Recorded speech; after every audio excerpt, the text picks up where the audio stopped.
What happens when we fully bring it into ourselves and accept it? But that's just playing the same cycle that's been played over and over and over again. The light versus the dark. Well, maybe the light and the dark are just two sides of the same coin. Behind the truth that is being revealed, there's another planet, which is not about revealing the truth. It's about exhausting the feminine side of our brain. So we are broken and we cannot feel anymore. What's coming is going to be so profound that we're going to change the way we reckon time. You're here to demonstrate that you are the divine. That thing that is out there that feels like it's coming at me, okay, that's a cry for love. That thing that's coming towards me with a beautiful hug, that's an act of love. It's the same fucking thing. We started to believe that we have to come back to the stars, forgetting that we are already in between them.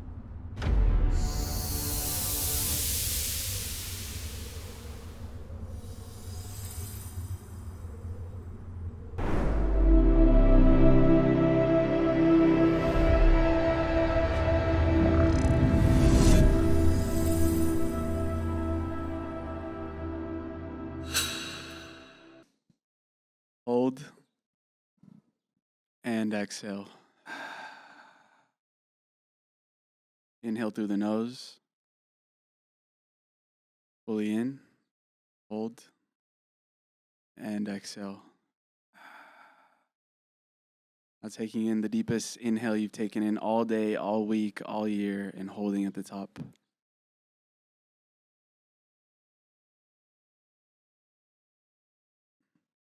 And exhale. Welcome to this beautiful collaboration. A coherence of drops of gold and just tap in. It's an honor to sit today with Robert Edward Grant and Matias Stefano. In a world of dysregulation, the best is yet to come. So truly, let's take one last deep inhale and a long, slow exhale to begin again. Thank you. Let's go. So this conversation, I feel, the more I tune into it, is coming at a time when the world has been in more chaos than ever. The last time I saw these two in conversation, it opened my mind to degrees I had never experienced before. And so this is a point that we're all experiencing together, whether in present or in future, where we get to explore the convergence of these two beautiful minds. And we're going to go through an arc, starting with the self, then going into the collective consciousness, and then ultimately into the planet. So we wanted to start off today with exploring with both of you around what it really means to be a human at this time in history. What is our true nature that we're revealing right now, and that we're exploring together as we have more revelations about our true cosmic nature. What is to be human? Well, I always like to remind everyone that a human actually means humus, which is basically mud. So it's the mix of water and soil. And the reason why we call ourselves humans is because in the very beginning, the story tells that we are made of clay, that we are made of what Earth is made of, which reminds us that humans and humanity is just another expression for what Earth is. And I think that at one point in history, we started to define humans as the sons of God from the skies, and we forgot that we are mud. So we separate ourselves from Earth, and we forgot that Earth is actually one of those bright stars from the point of view of other planets, and that we are also stars and beings levitating in the universe, but made of clay, with the minerals and the chemistry from this planet. And we started to believe that we have to come back to the stars, forgetting that we are already in between them. And this separation, it's a very conflictive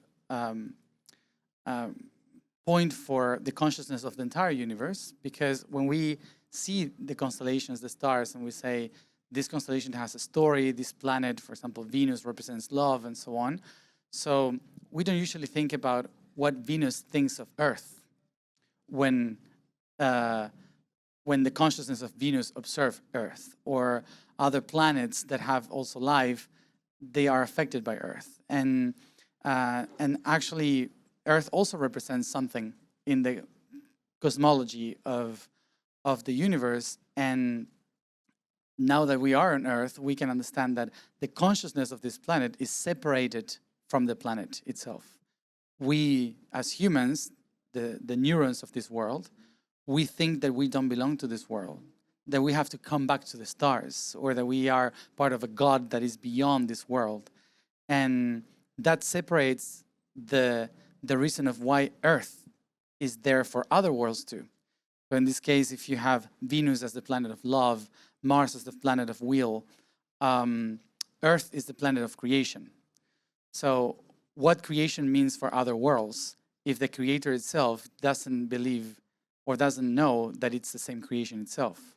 So we are the planet that represents creation, life, and humans are the neurons of that creator. So we believing that we live a part of that, or that we are better than this world, as happened in the past thousands of years, all the other planets cannot relate to the creator correctly. In the same way as if Venus is not shiny as we perceive it from here, we cannot relate to love. So one of the main problems that humans have today is that they forgot what human means. And human doesn't mean an intelligent being living on a planet. It literally means we're the neurons of a living being, and we are part of that being, and our evolution is part of its evolution. So, yeah, so we are mud. Well, actually, that fits perfectly into what I was going to say.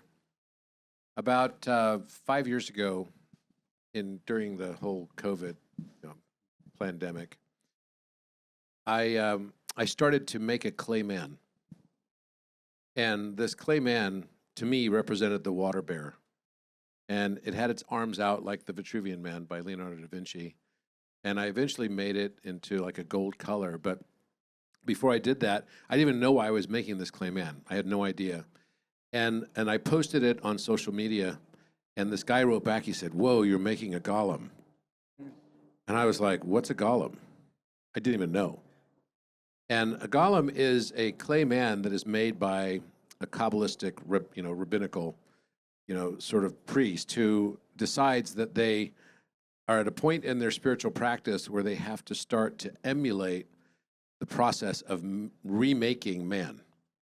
So it's emulating God making Adam out of clay.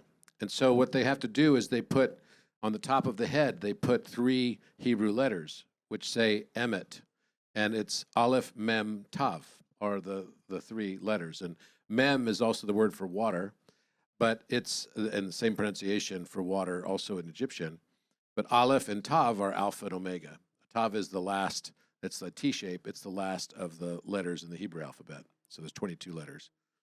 So Aleph, Mem, Tav, and Mem is at the middle of the alphabet as well. And Emet means truth. So truth, I found it interesting because if you pronounce it in English, Emet is similar to Emet. And Emet is the anagram of time. And so time is believed to be related to gravity, and its opposite would be light. So literally, emission has its opposite of time, Emet, and that's the truth. So we see them as separately. That we see them as 2 separate things altogether, but maybe they're not. And the reason why they do this is because when we start to advance to a stage as our own avatar, we decide that we have to start making another avatar. This is part of the spiritual practice. And I don't think it's a coincidence that right now humanity is making AI, because it represents another form of that manifestation, where as soon as mankind starts to progress to a certain level, he or she will start to make another version of itself. It's just like there's a video that you can find on YouTube called The Maker. If you haven't seen it, it's really worth watching. It's like a 5-minute short that shows this little clay guy that he doesn't know what he's doing in this workshop. It's like a Leonardo da Vinci style workshop. And he's got all these pieces and stuff, and he starts to think, okay, I'm here alone. I need to make another partner. So he starts making another clay person, and he does all the stuff necessary to make this clay person. And then finally, he wants to bring it to life, and so tries to breathe life into it. And he can't figure it out, and then he starts playing a violin to make it start dancing. And it comes to life when he starts to play the violin. And the moment that his partner finally wakes up, and they greet each other with a big hug, and they have this long embrace, right after that, the whole time, there's like this backdrop of an hourglass. And so you see that it's running out of sand. It's running out of sand. And after he finally makes her, his partner, then he just turns into a rainbow and disappears. And then she's left in the same workshop to figure out what to do next. And then she starts making a clay man. So I think that this is a metaphor for what we're actually experiencing in remembering ourselves. And I think that's what humanity is doing right now. We're in the process of remembering who we are. And in that same process, we're starting to feel that desire to remake ourselves, both ourselves as well as the world around us. And I think that is what's happening right now, that we are awakening to a remembrance of who we are. And even the word mem, which is the word for water, the memory is actually the word for water because water holds memory. So when you think about it, the water bearer is actually the memory bearer. That's the real reference. And the elixir of life in this hero's journey is the remembrance of who we all are, that we are all divine. We're all perfect. I just made a discovery just yesterday on the golden ratio. Now, the golden ratio has been around for thousands of years, and everyone knows, okay, this is a special number. The golden ratio is the only number that you could, 1 subtracted from the golden ratio is equal to 1 over the golden ratio. So it has the same decimal extension, the 0.61803398887 infinitely. But I just learned today that it's not special at all. And that's going to overturn everything we understood about the golden ratio, because it actually applies to every single number that there is. Every single number, that means every single one of us can be made perfected through this golden ratio, and it's all about adding back the 1. So you could give me any number. Give me any number. 333. Okay. So the way I could turn this into the golden representation so that it has a reciprocal value that's equal, exactly equal, infinitely, to that same number value is as follows. So 333, which by the way is light speed, 1 over 333 degrees, 33.3 minutes, and 33 seconds, turns out to be exactly, when you convert that into decimal, comes out to be exactly 0.3335641, and that is 1 over 299,792,458 meters per second. Exactly. But okay, so let's take 333. We're going to turn this into a golden number, right? 333 divided by 2, 166.5. We're going to square that because life cuts you in half. Then it takes you up to your exponential, squares you. Now that's when you add back the 1, the monad. You bring the spiritual into your life, the 1. Now we're going to take the square root of that. Square root of that turns out to be 166.50300, right? And so we had the 333 divided by 2 was a 166.5. Now we're going to add that back to the same number. Right? Now that gives us 333.003002975922329. Now if this works, then I'm going to take the reciprocal and it's going to have the exact same decimal extension. Okay? There it is. 033 or 00300297592232916. Exact same number. So the number 333 just turned into a golden ratio. That means that what we thought of as the golden ratio is not really special at all. It was just the first number to do that exact operation of halving, squaring, adding back the 1, the monad, and then taking the square root of that, and then taking its reciprocal value, and now we've got a golden ratio. To me, that says something about each and every one of us, that each of us, no matter what our number is, can be made perfect, and we can break our karmic cycle. Because within our number right now, we have a periodic repetition.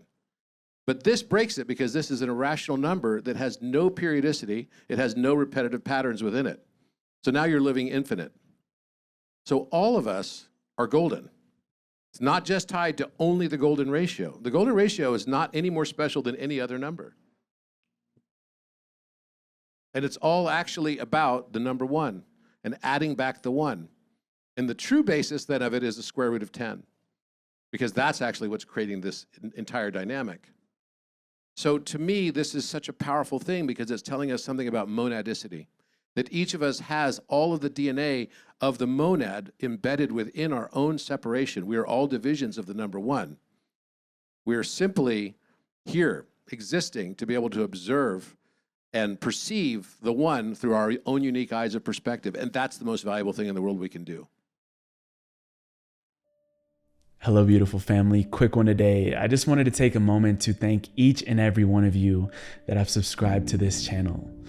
Your subscription means more than you know. Even though it's free, what you're doing is you're empowering a whole channel to be able to do this every single day and continue showing up in the way that we can with all of our resources on hand. Thank you for contributing to the growth of this channel, for sharing it with the people that you love, for creating a conscious movement of individuals that are seeking the sovereignty and the divinity of their soul. This is why we're here. And if you haven't already and you're enjoying this content, I invite you now to look below on that little button that says subscribe and welcome you properly to this community. Thank you for being here. Thank you for being who you are and being pure love and radiating that with everyone that you see. Back to the episode. Everybody track that? All right, so we're sitting with one of the world's great mathletes on the day that gold was awarded in the Olympics. We're sitting with the man of mud. Goy Lam right here. Let's go deeper. Let's take us in deeper to the greatest lie ever told, which is the illusion of separation, that we are apart from nature and that truly we are a part of nature, as it was so beautifully said mathematically around that it starts with ourselves and the 1, and that is concentrically circle spirals out.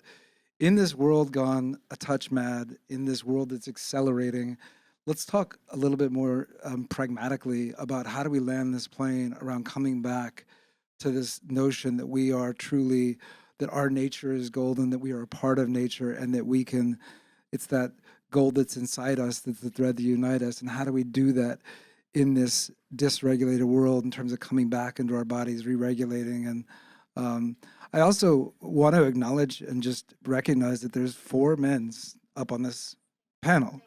And in my human experience, this is a 3.5. I knew he was going to look at me and he was going to say 3.5. I wonder who's the half out here. It could be. It's not Daddy.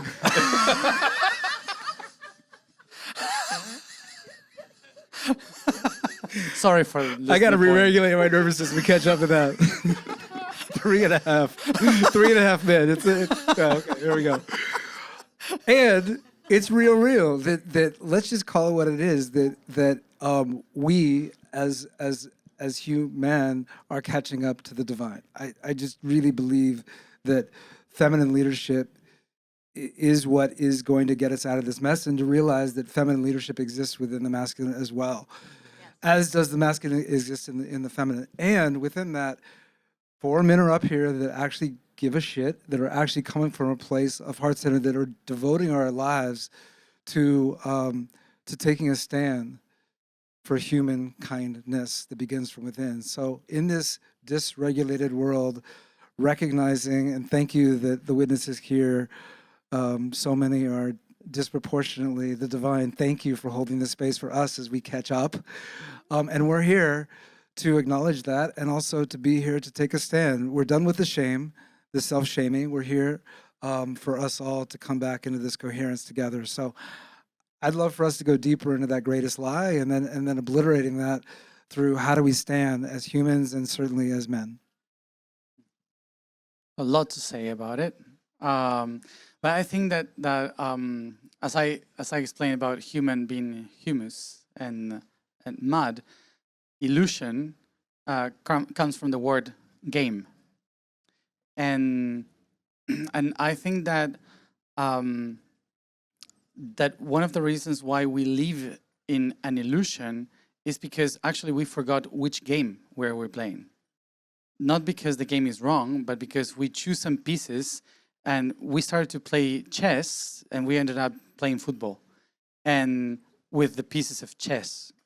So it's kind of like if we forgot what are the rules of the game, what are the new the keys to play in that game. And so we are so trapped because we forgot how to play it that now we are trapped in the codes. So some people want to stop playing and some others are still playing that game, but they forgot which one. And so in the laws of physics and the laws of nature, what happened is that once you started a play or once you started the game, we have to finish it because others are playing it. So you cannot just leave. You are playing a role there. So so we are trapped in these illusions basically because we don't know how to finish the game or how to handle the rules.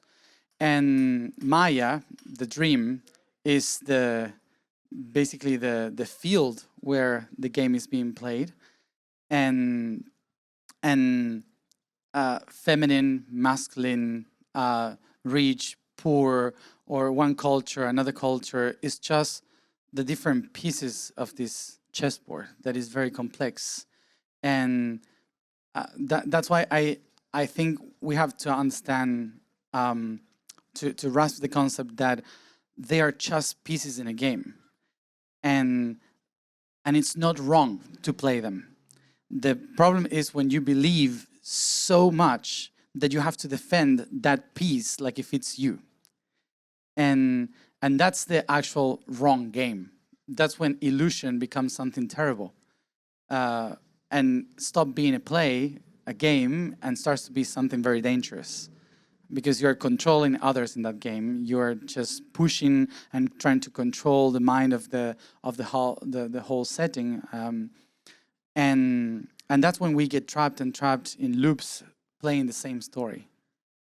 But I assume that the recognition of our personalities as tools for that game, the cultures, the sexuality, the different aspects that made us be who we are as part of the avatars that we choose to play this game. So illusion starts to be fun instead of being a burden. And I choose personally to leave the game using Matías as a piece instead of believing that Matías is important. But I'm just using myself as a piece of this game, and I enjoy playing it. And sometimes, of course, you lose in the game, but the ones that makes you lose are your friends in the same table. So we can laugh about it or start a war about it. But it's only if we believe that the game is important. We can always choose another one and play another illusion to make it fun. Definitely, I think I agree with everything that Matías just said. We are all basically stage actors, but we're not just stage actors. We're also the producer, the director, the writer. We're the everything. And the great lie, actually, is that I think even greater than the separation is that we are not, and maybe we lied to ourselves. That's the whole reason for this game, in a way. We lied to ourselves that we're not the creator of this reality. So we easily fall into victimhood. But victimhood only begets more victimhood. You know, I think the reason why the one source creator does that is because the one thing it cannot experience without us is limitation. When you're omniscient, omnipotent, and omnipresent, it's like you don't even know what it's like to ask a question without already knowing the answer. You have no idea what it's like to experience a lover's gaze for the first time and not know or wonder whether it's going to be there next week or not. You simply don't know.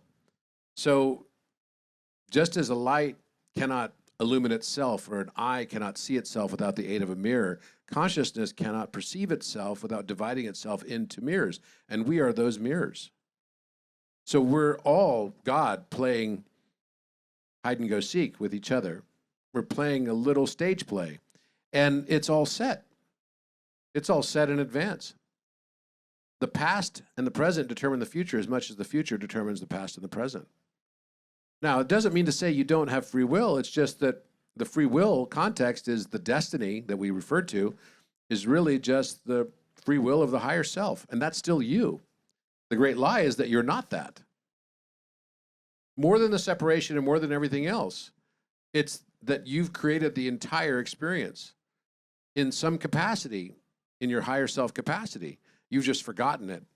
So we're playing this game of forgetting, which is a critical part of the remembering. How can you know what it's like to remember and to come back to who you are, which is like the best thing. You know, my favorite part in all superhero movies is when they start figuring out that they're a superhero. That's the most interesting part of the story, when they're like, what new powers do I have? That's exactly the stage we're at right now.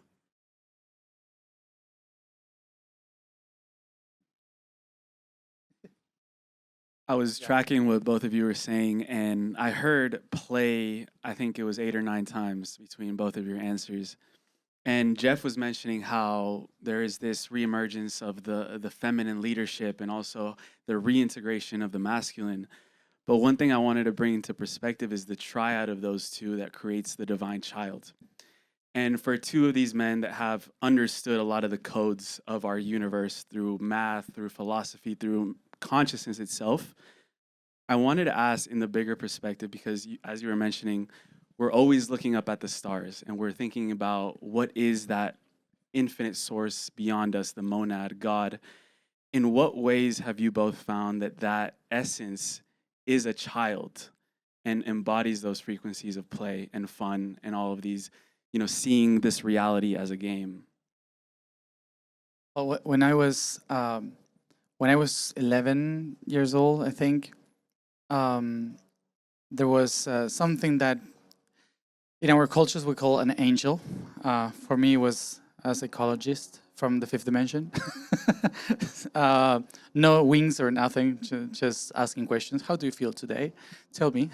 So this angel, her name is Sarah, and I never mentioned her, but she was with me all my childhood, teaching me about emotions and how to relate with everyone. And she once told me a story that I wrote, which was one of the first things that I could remember, which is that in the universe there was a huge void, and the only thing that was tiny in a corner was a kid feeling alone and had no one to play with. So he decided to create a game of mirrors so he could create other kids so he could play with. And so I was 11, of course, so I think that's why she told me the story in that way, so I could understand why I needed to go out and play with the other kids. And I felt it was very, very, very useful for me, because I was with all this remembering and so many things, and I was 11 years old and remembering how it was to be a grandmother in Egypt. So it was like very confusing. So for her was, in the meantime you remember these things, you have to go out and play with the other kids and just try to find a way to see how they play so you can remember better your part. So when she explained me that story and said, So when the other kids recognized that he was the first kid on creating all the others, they got together and in honor, they decided to name him God. But actually, he was just a kid. And I found that story very, very beautiful for me when I was 11 and 12, because it helped me to understand that duality, which is this feminine and this masculine, which is the mother and the father, the particle and the wave, the electron and the proton, and all the polarity only exists because the kid needed a point of reference, because the child needed to play with points of reference. And so it's not the mother and the father that create the child, it's the need of existence of this kid that is playing in this infinite mind that needs a father and a mother to find the balance so it can refract and reflect in the existence. It's the one. So I find it amazing when I connect with, I was, last week, actually was in Cafre, in the pyramid in the middle, and we were doing all this work for chromosomes and DNA and this whole bunch of things. It was the feminine, the masculine, the Philos and Sophia. So it was like too much. And in the center, when we went to the middle pyramid to calibrate all of that in our center, suddenly the master became a trickster as a kid. And suddenly he started to talk about Peter Pan. And it was like, what is happening here?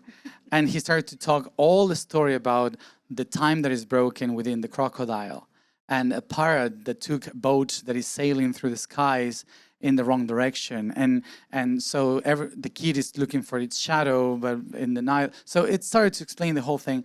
And he said, all the codes are written in kids' stories because the only that matters and the only ones that have the infinite power to restore all the balance of everything are the ones that can still imagine with no limits. So everyone that is under 7 years old has to receive the codes to imagine the story because we already know all the codes. So we are stuck. And so it took me back last week to this story of God is a kid that is just playing tricks with everyone because he wants to play.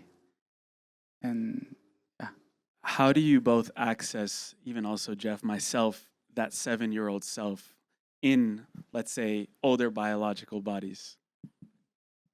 Making nonsense.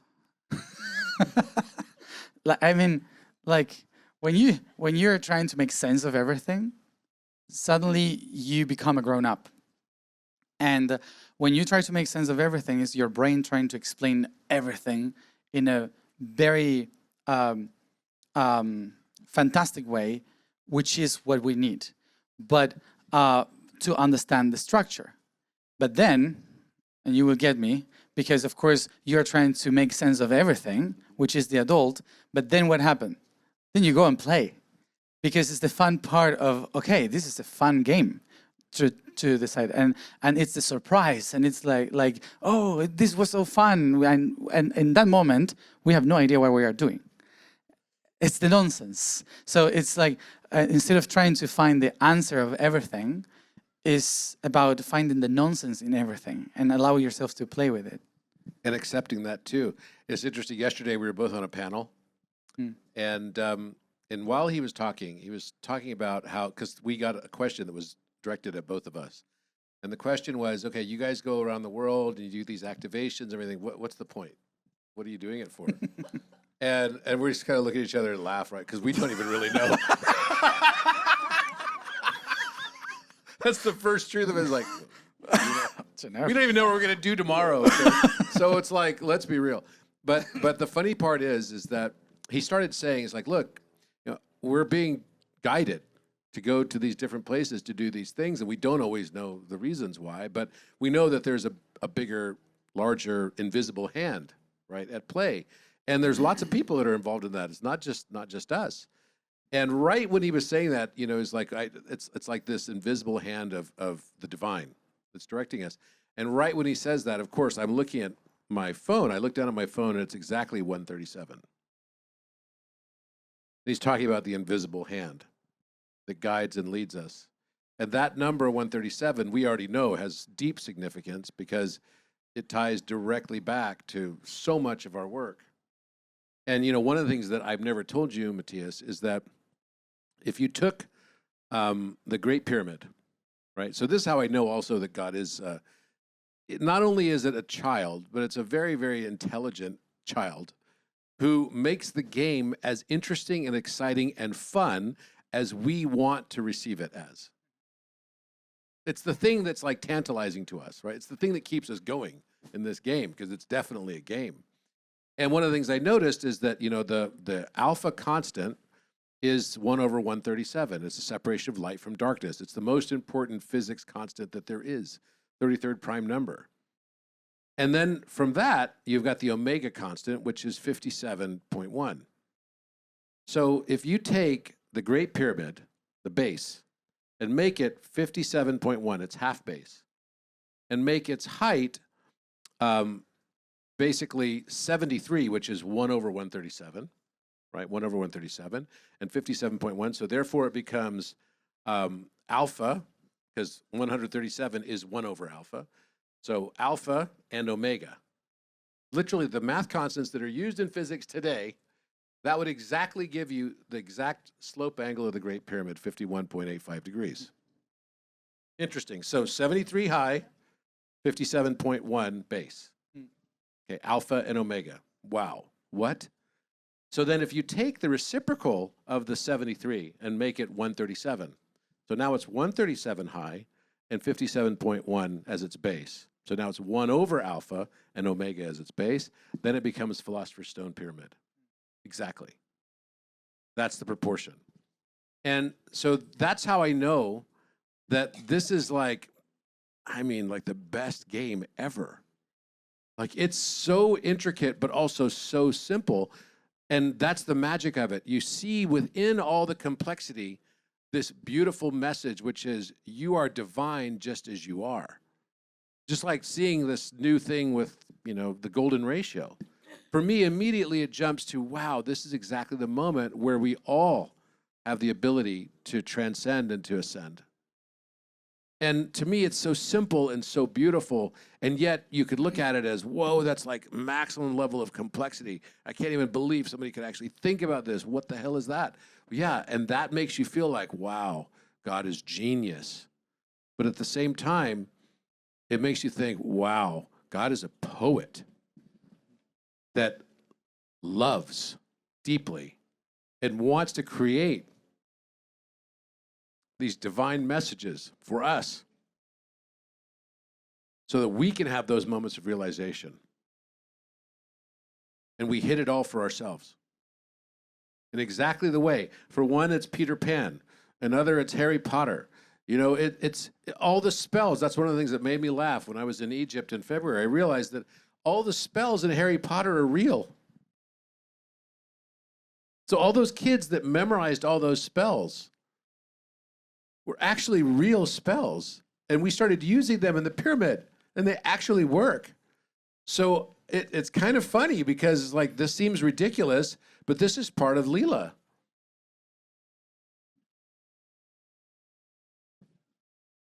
I just want to acknowledge I really felt your heart just explode in that moment.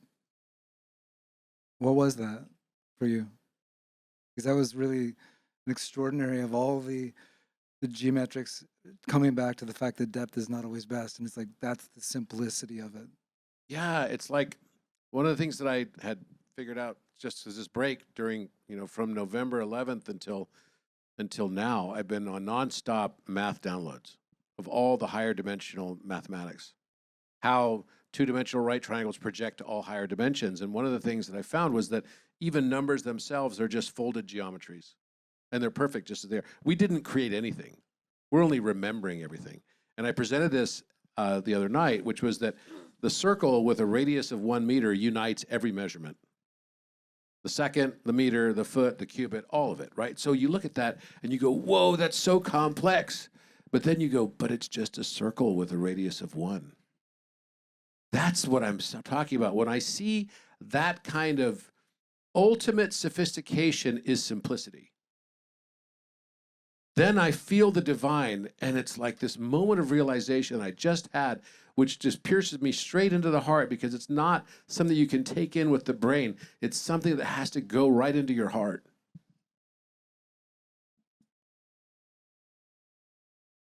This recursion, it's even the most complex geometry has an unfolding. So it starts with like a number 5. That unfolds into a second dimensional view of a pentagon. Inside that pentagon is a right triangle that then projects to the third dimension. It projects in motion, and then it projects for inward recursion and breath. And the geometry starts to breathe all the way up to the 12th dimension. But the number of unfolded realities that can exist max out at the 12th dimension. And it recurses back to simplicity, back to the monad.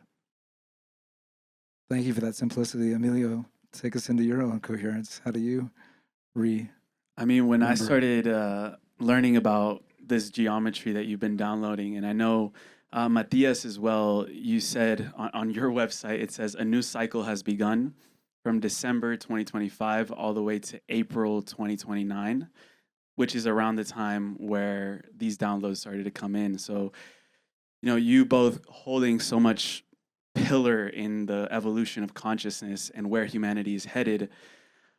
You mentioned the chromosomes and the DNA. You're also seeing that change as well. Like Robert looks so different than he does than when I met him 3 years ago. There are changes that are happening in our body that then are rippling out more to the collective field, which then brings us to this arc of exploring what this all means, this remembrance means for the collective. And I'd love to take us in there a little deeper around these changes that are happening within us. Not just the self, but then they're rippling out into all of us in the collective. Well, in the concept of remembering, remember, it's not about everyone needing to remember everything. It's about remembering that we are all one, so everyone has a download to do. Like I said yesterday in front of everyone, like I have no idea what he's saying. When he starts to explain something, I don't understand it here, but I fully understand it here. So it's like the full trust of, oh yeah, Likewise. yeah. I mean, when you start talking about Wizard of Oz or something, I'm like, now what happened in that movie again? How does that relate to like Zeus? And I'm like trying to put together all the mythology. Yeah. Oh, that's right. Yeah, I remember now. yeah, But it's all in here. it's all there. So it's fascinating to start to see in the others the other aspects of the same thing that is being remembered.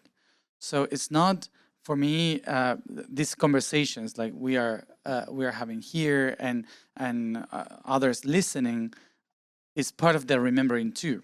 So it's not that we are remembering something and sharing that remembrance so you know, but is whatever you know and whatever you do, it's also part of that remembering. And because we are in a time that we are able to share so much, because we've been in silence for so many thousands of years, and only a few were able to share wisdom or knowledge or their experience. But in this time, everyone is sharing everything, even if it's Serapis shit, which is bullshit.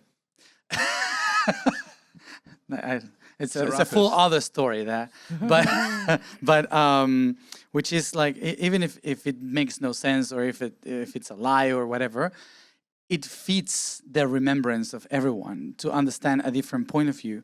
So it's so deep the information that is being given today in the world that it gives shape to more formation. I like the concept to understand that we are in constant process of information. So so we are taking shape as we share what we know or what we remember. Or so I think that today what is happening is that the more we share what we feel, what we remember, even if it makes no sense for everyone, just put it out there, because for someone it will complete a puzzle that we have no clue of, but but it might change lives of other people that we don't know. And so the main thing that I feel is happening today is that it never happened before that so many people is remembering, and not remembering past lives, but just putting members together, just sharing so much. And that, because all the codes that we have are registered in our chemistry. So the proteins that we have, the DNA, the amino acids, everything is reorganizing as we receive information. As the frequency changes so we can receive more memories, also the vibration of our DNA starts to shift. So the new codes, I don't know, like the reason why you can receive this new math is maybe because there's a lot of people that are asking about what is the clue to understand the divine. So the people that can kind of receive and understand the concepts, that are asking for the concepts, are allowing the people that can understand the concepts to receive the information. So it's not because I have this ability that I receive this information. It's because the field is being able to sustain, organize itself for people to receive it. So, and for you to receive it, then your DNA, your chromosomes, everything has to reorganize to receive the new data in the new frequency. And I'll tell the story of that because that absolutely happened. It's been happening, for sure. I was on the phone with him during Christmas, right? And I was like, bro, I've been like locked up and I've been in like straight downloads. Now the weird thing is we were together in Peru and we had this third eye activation on October 29th at the brain at Sacsayhuaman. So literally we were standing on top of it with Jorge Calero, the guy who found all the tunnels underneath. And I'm like standing over it, we're standing there and I go, this is a brain. It's right by the entrance at Sacsayhuaman, not where the big walls are. And I see the undulating like limestone and everything, and I was like, that's a freaking brain. It's the shape exactly of a brain. There's the thalamus, there's the, you could see exactly all the where the cerebellum is. We could see everything. And we went back 2 days later, and again, we didn't know we were going to go there and do that. And then we end up there, and it was like, are we going to do an activation here? I'm like, yeah, we're going to do the third eye activation. Third eye. Oh, today is the day of the perihelion of 3-eye Atlas. I'm like, of course. And so we do a full activation there, and while we're there, the clouds start organizing in the shape of a giant eye, and people start taking pictures. It was all live streamed. And I didn't see it because I was doing this prayer. And it was like intense. And then I had already posted online that Third Eye Atlas was going to come on like November 11th and start dropping geometry. And that the geometry was going to work as a Sapir-Whorf effect. And Sapir-Whorf is when it's like the movie Arrival, where you start learning a new language and that new language changes entirely your perception of how you perceive time or life experience in general. And so that started to happen, right? And on November 11th, sure enough, the geometry starts falling and it started to show up as Aurora Borealis going all over the world in bizarre places that shouldn't have been having, like over the San Francisco Golden Gate Bridge. There's like incredible Aurora Borealis all the way down in Southern California. So I started getting all these downloads, and the downloads were nonstop. And then I started noticing my body was in extreme pain. And my feet have grown from size 9 to size 11 and a half. Just the feet? I was about to ask the same. My hands are also very large. just saying. Matias, I beat you on that one. You were faster. Yeah, there is a divine physical manifestation that comes Latin about humor with all of this. That's right. No, my feet started growing like crazy, and so I had to get all new shoes. And so I started asking the architect, I'm like, what is going on? Why do I feel totally inflamed? My feet felt really hot and painful. I could feel them crystallizing. And it almost feels like gout symptoms if you've ever had gout. And it's just, everything felt really strange in my body. And what it started telling me was that I had to get through these changes in my bone structure that bone density was also increasing. And that's why I had to just get a new passport, because literally I couldn't get in the country this last time. I have global entry, and they're like, this is not the person on the passport. Like the computer couldn't recognize me, and it's happened twice now, and it's happened like 6 times in Europe. So I couldn't get through in Europe. And so I'm like, okay, I gotta get, my passport wasn't expired yet, but I just got a new passport. And it should be coming in a couple days. But that basically happened. And so it started saying that I needed to start to have my body change, my bone density needed to change, my jaw needed to change as well in order to house more geometry. That the geometry is acting like a Sapir-Whorf effect, and that in order for me to anchor that geometry, I had to have a new physical framing. So that's changing the calcium and changing everything in my bone structure. That's why my feet had to grow, my stance had to change, everything had to change. And if you look at pictures of me from like 3-4 years ago, it's like, yeah, I look completely different. It's really bizarre, truly bizarre. And it's not just because, you know, I grew a Matías goatee, and because I wanted to look like Matías. So it's exchanging these genetics. I'm just his daddy. Yeah. So, but he said he's looking for a daddy. So Aren't we all? are we all? So basically, I told you, I'm like, okay, this new geometry is coming in, and it's definitely changing me, and it's like having a huge impact. And that has been a reality. And it's definitely changed my frame, my whole way of perceiving things. I'm starting to perceive time differently. I experienced for the first time in my life a 6.5 hour long samadhi, which I told you about as well, where I was just like weeping for 6 hours. I couldn't stop. It was uncontrollable. I've never felt like that in my entire life. And I felt like both sides of my brain were sort of locked in to my heart. And this is the real sword of Metatron. So think of it as the hilt, right, which is both sides connected, and then coming right down through the heart and right through the spine, right, going all the way up. This is like the sword and the Philosopher's Stone. At the bottom of your spine, you have the coccyx, and the coccyx is the shape exactly of the Philosopher's Stone pyramid, which is the 5, 12, 13 triangle. And what I wanted to say to you is that all of the geometry that came in, and what I realized is that literally, because this is how you and I became very good friends, was you said, are you seeing this triangle, the same triangle with the same proportion? I'm like, yeah, I was just working on the airplane. What the hell? Like, he's getting it a different way, but he's asking me the question. He knows enough to recognize it. And I'm like, yeah, like literally all of it is based off of that. E equals MC squared is that. All numbers basically emerge off of that. Every math constant, all 23 dimensionless constants without any free parameters, all emerge off of that one triangle of the Philosopher's Stone. And that is what's coming now through, that it's this golden asymmetry.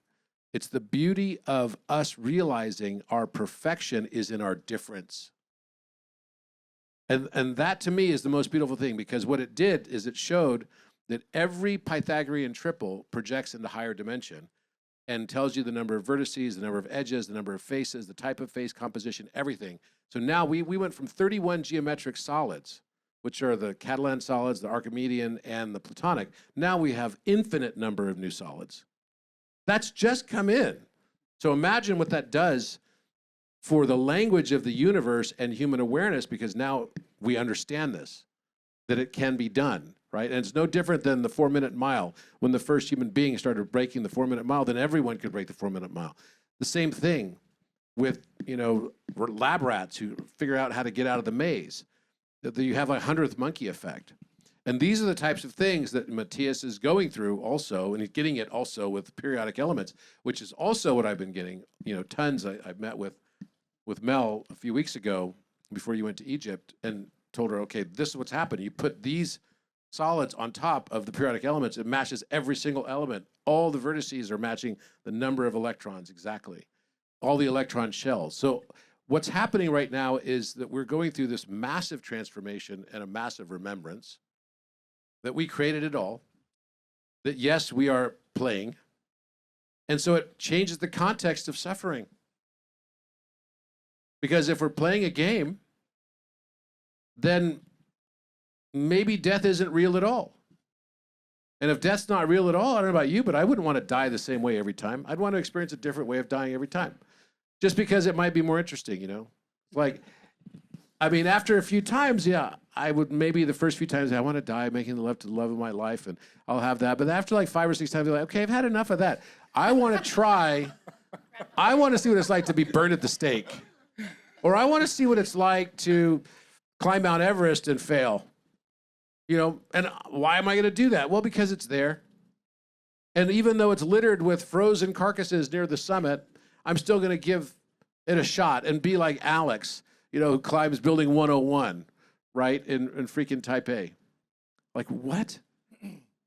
Why do we do this? Because the moment that we feel we're risking it all is the moment we feel most alive. And again, it's experiencing and surpassing these feelings of limitation and realizing that the only real obstacles in life are the ones we consistently and persistently cling to and believe in.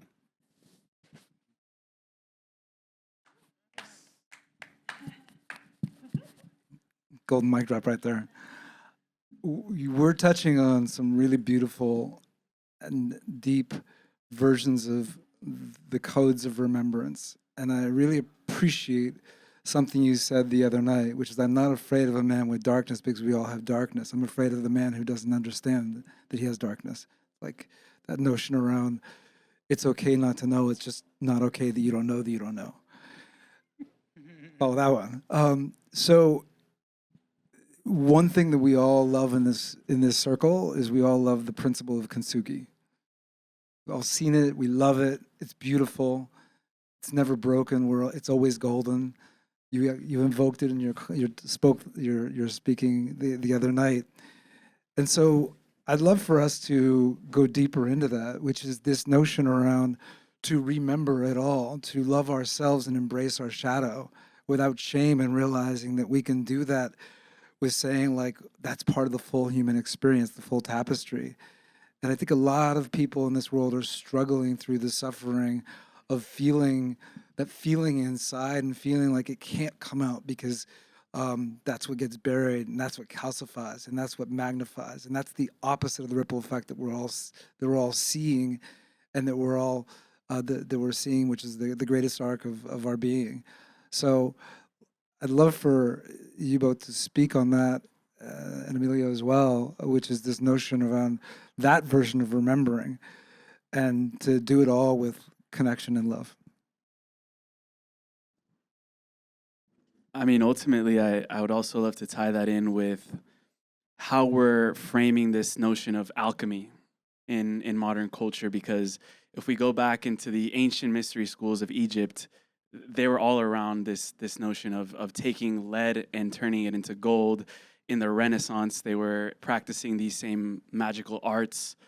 And so for me, as you bring that up, I also wanted to explore deeper the notion of taking that darkness, that shadow, and what happens when we fully bring it into ourselves and accept it, as Robert says, like knowing that it's there, knowing that we have it.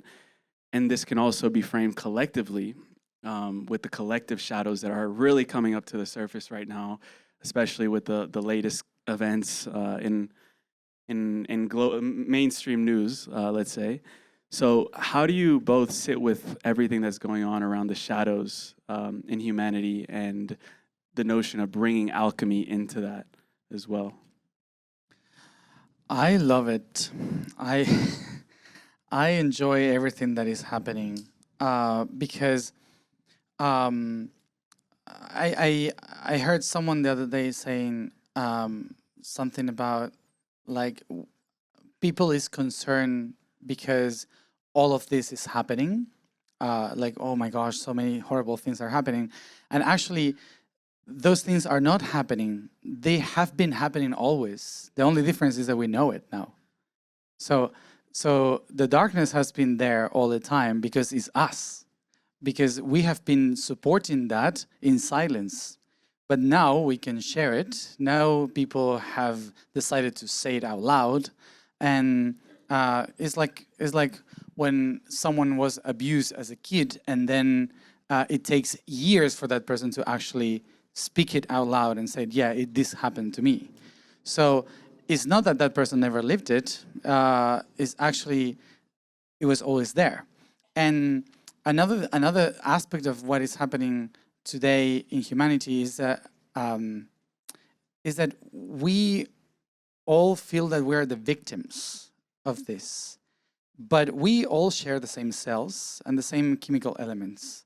So we are not the victims. We are the co-creators of what is happening. And so I don't believe, or I cannot put myself in the victim side of the conflicts that are happening around. I have to say, yes, I've been holding that because it was part of the culture. Like, for example, we talk about philosophy. It's really nice to talk about philosophy and how the philosophers discovered the laws of the universe, but they were all pedophiles. You remember that? Like, like you had to lay down with a teacher so you can become a philosopher. So this happened always, and we are like, oh, Plato, Socrates, but you know. So we naturalized this, and we created a part of our culture. So that's why people with power keep doing that, because it was not something from yesterday. It's something from the beginning. So we have been supporting this as a culture. The only thing is that now we are speaking it up and saying, oh, maybe we have to change it, because this is out of our hands now. So, so I believe that we have to embrace that darkness that we have created as culture, and to say, yeah, that was me too. I've been supporting that.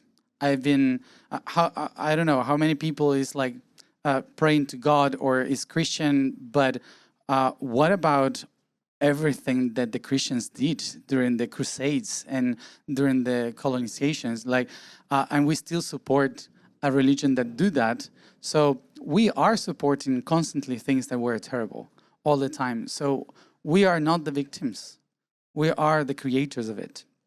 And embracing that darkness that we have been supporting for so long, it makes us responsible. Not victims. It makes us responsible to shift it and to change it. And the first change that we have to do is to say, yes, I've been supporting that with my silence, with my actions, with whatever I have been doing. But I have been supporting that. So the shift, the change that we have to actually do is to embrace that I was part of it.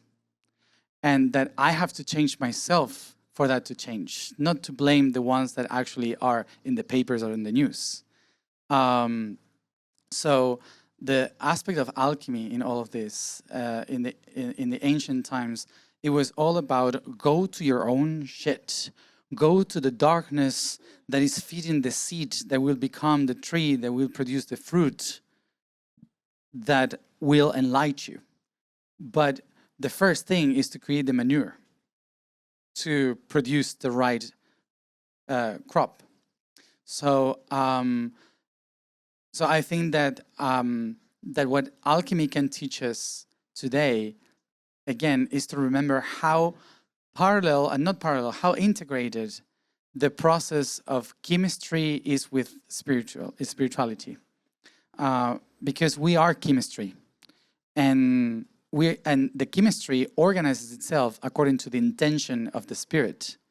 So if the chemistry around our world is not correctly aligned, it's because our spirit is not fully integrated. So the alchemy is the point in between on how to integrate that spirit into the chemistry. And I was talking today in a Spanish talk that I had to do, that we forget that when we are created as a zygote, the first thing that is formed in our cells is our asshole. Sorry, but isn't it true? It's the first thing that is shaped in our cells. So what it means, that you cannot enlight before having an anchor. Like you cannot go up before being here. So it's a biological remembrance that we have to sit in this reality and be responsible for our shit. And that's basically how the universe works. Like I was saying today, flowers don't grow if you don't put the right manure. So if we are trying to separate the darkness, like this is wrong, so we have to separate it, so then agriculture doesn't work. So we have to know how to use it correctly, and the first thing we have to integrate is the alchemy of our own darkness. It's so funny because you said earlier, Serapis shit. Serapis shit. Yeah. Serapis shit. Like bullshit. And this is another example of the divine being playful, I think. And it shows up in etymology, and Matías is an expert.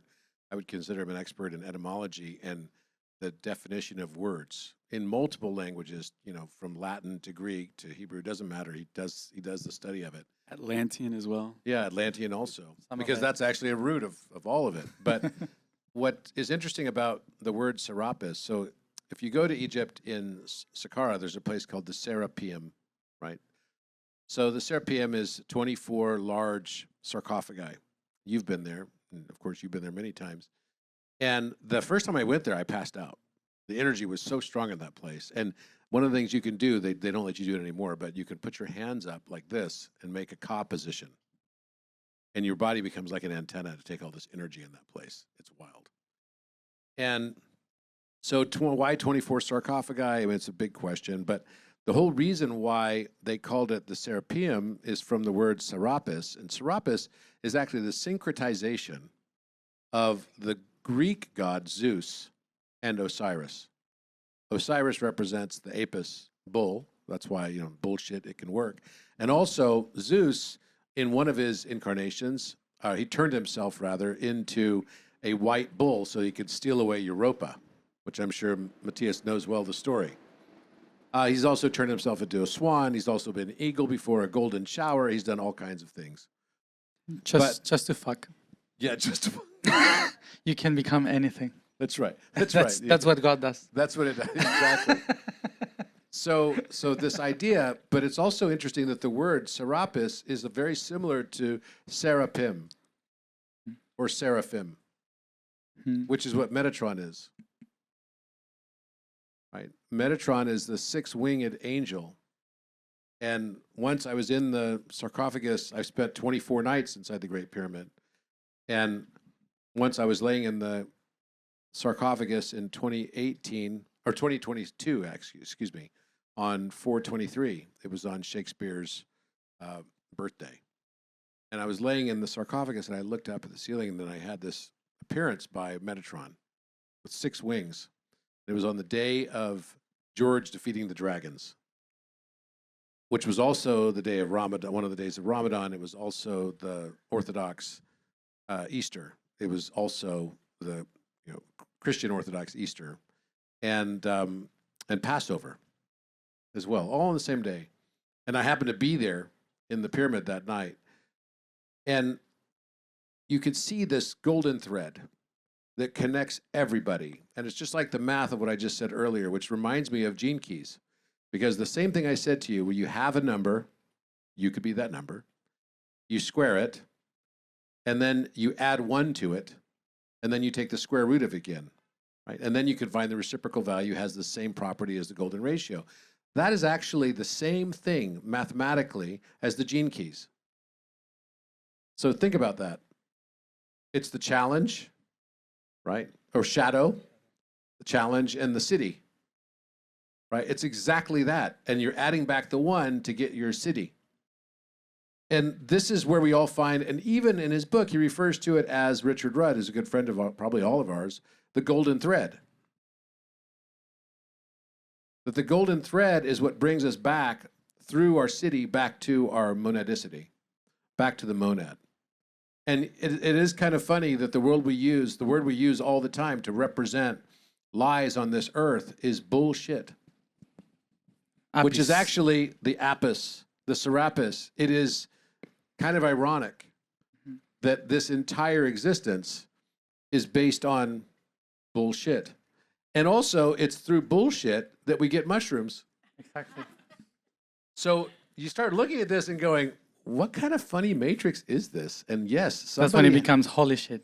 So that's when then it becomes holy shit. So we can have a whole discussion about just shit. And he starts with the asshole, right? That nobody can live without an asshole. Think about it. Nobody wants to be the asshole. because it's not a very fun job. But the truth is, somebody has to be the asshole. Think about what life would be like without an asshole. Yeah. Everybody needs an asshole. So this is the point, that the darkness of what you're talking about, the Epstein files, all this stuff, it's been going on for a long time. Now we've finally gotten the courage to confront it collectively and become aware of it, because it was so ugly it had to be left in the shadows. And why does it exist? Because that darkness exists in me. It exists in all of us. And the key to moving into the higher realms of consciousness is through non-judgment. Learn to fall in love with this entire experience. And that is what the shift is. That we're all starting to realize, wait a minute, you know, this whole idea that my shit doesn't stink isn't really true. Everybody's does.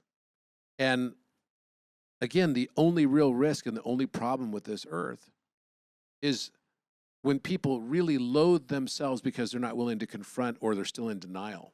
But the first step of any 12-step program is always overcoming the denial. And that's, I think, where humanity is right now. And usually the next steps follow on very quickly. It takes a really long time for us to break through denial phase. And I think that's what's happening right now. And we're starting to realize, wait a minute, so all these structures that we had in place, you know, I think it's kind of bizarre that you had all these people, and I'm not in the political dog hunt at all. I'm not Republican, I'm not Democrat. I'm wearing a skull ring today. This represents the death of government, the dissolution of it, because it's no longer relevant. Why did we put all this stuff in place? Because we wanted to believe it all. We don't want to see the things that are ugly about ourselves. We attract everything we judge until we no longer judge what we attracted. So we don't want to see the stuff that doesn't make sense. Trust me, the MAGA people that were following QAnon, that are all now basically, they were all telling me before, dude, we got to get rid of the Democrats because they're all eating babies, man. Pizzagate and everything else. Well, guess what? This is on both sides of the aisle. So then you have to start really asking yourself the question, is this really serving humanity? Or are we ready to transition out of it and evolve beyond it? And that's what I believe where we are right now. That this realization is a necessary aspect. You know, everybody needs an asshole. It's a necessary element of the awakening. I want to bring something related to something that you might know better, maybe, which is about the nervous system and everything that is happening. We were a week ago, I think, a little bit more, in the Osirian in Abydos, Egypt. And suddenly, in between the whole activation that we were doing there, I had 92 people representing 92 elements of the periodic table, each one very committed to be hydrogen and oxygen and so on. Who got to be gold? Who got to be gold? It was someone very quiet and yeah. It was fine that the goal was very quiet. No, the whole conflict was with other elements. So we went through all of that, but suddenly there was this whole singing to calibrate the amygdala, but he was singing to the amygdala, and when I say he was the master that was there, he was singing to the amygdala as Magdalene, like Mary Magdalene. And of course, amygdala means nut, is a almond nut, I think, and Mary Magdalene means the tower. But when you put both concepts together, and I had to research that later because he was singing to Mary Magdalene and calling the amygdala Mary Magdalene. And I had no idea what the amygdala was. But he was like, that's the tower that controls what is happening right now in the world. And it's been, how do you say, when it's compromised. It's being compromised. And it's like, what does it mean? So we need to calibrate the amygdala, the tower of control. And so it was very interesting because they didn't understand that the feminine side of our brain, the emotional side of our brain, is controlled by the amygdala, and every reaction, trauma, compassion, every emotion is controlled by the secretions of amygdala. And when the brain is receiving a lot of trauma, like what we are perceiving all the time, through social media, through all this horrible news and all these things, the amygdala overpasses the function and suddenly stops working. So the tower breaks, like in the tarot. And the tower breaks and suddenly you cannot feel anything anymore. And you have no compassion, no sensitivity. Like the tower breaks and the feminine side breaks also. So he was like singing to the amygdala, saying we have to repair the amygdala because there's behind the truth that is being revealed, there's another plan, which is not about revealing the truth. It's about exhausting the feminine side of our brain. So we are broken and we cannot feel anymore. So every time that we see the truth coming out, the question is the truth coming out or is someone else trying to control the amygdala? And that's what he said in the temple. So it's related to the nerve system. It's related to how we process information. So what he was saying is the tower of control is being compromised. If you have the tower of control of airplanes, so you can be aware of what is coming to you. Without the amygdala, you have no awareness of what is coming from outside. So with so many bad news being released all the time and terrible things, it breaks the function of the amygdala, so you cannot work properly with the right signal to actually see what is happening. So I don't know how that works, but he said that in the Assyrian. It's almost like this is requiring us to go straight back into the heart, as we were mentioning in the beginning, because I was even, before I came on this journey, I was in Colombia, South America, and I went inside of my regular gym that is, just a few steps away from my house. And as I was going into the gym, within 60, 90 seconds, there was a shooting right on the street that I had just crossed. And, I try to stay away from the news as much as I can. And even with social media, you inevitably get what is happening in the world. And right now it's really hard to ignore. That which also goes to something I wanted to talk about, ignorance. And when I was part of that experience, my nervous system completely dysregulated. I'm someone that, I meditate in the morning and I try to be as stable as I can. But it was almost like, what do I do with this information? My amygdala was firing. I had just been 10 feet away from a shooting. It was like a hit and run type of situation. Sicarios in Colombia, we call them. Yeah. And so it almost, invites us back into discernment, but through our heart center as well, when we're getting and receiving this information that is compromising our amygdala. I don't know if anything comes up for you, Jeff, around this and the heart. I think what's coming through is how we intake, how we alchemize it, and then how we ripple it out. And we're seeing things in real life. We're seeing things in social media or what have you. And then, as somebody described the other day, for both of you gentlemen, this is the real news. This is the news that they actually can use.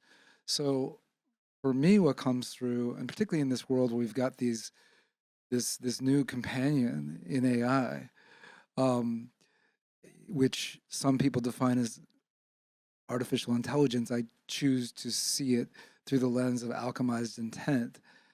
So how do we human in this way of intaking and then being in the world? Because one of the things that I think about a lot is, are we just here talking to each other, to ourselves?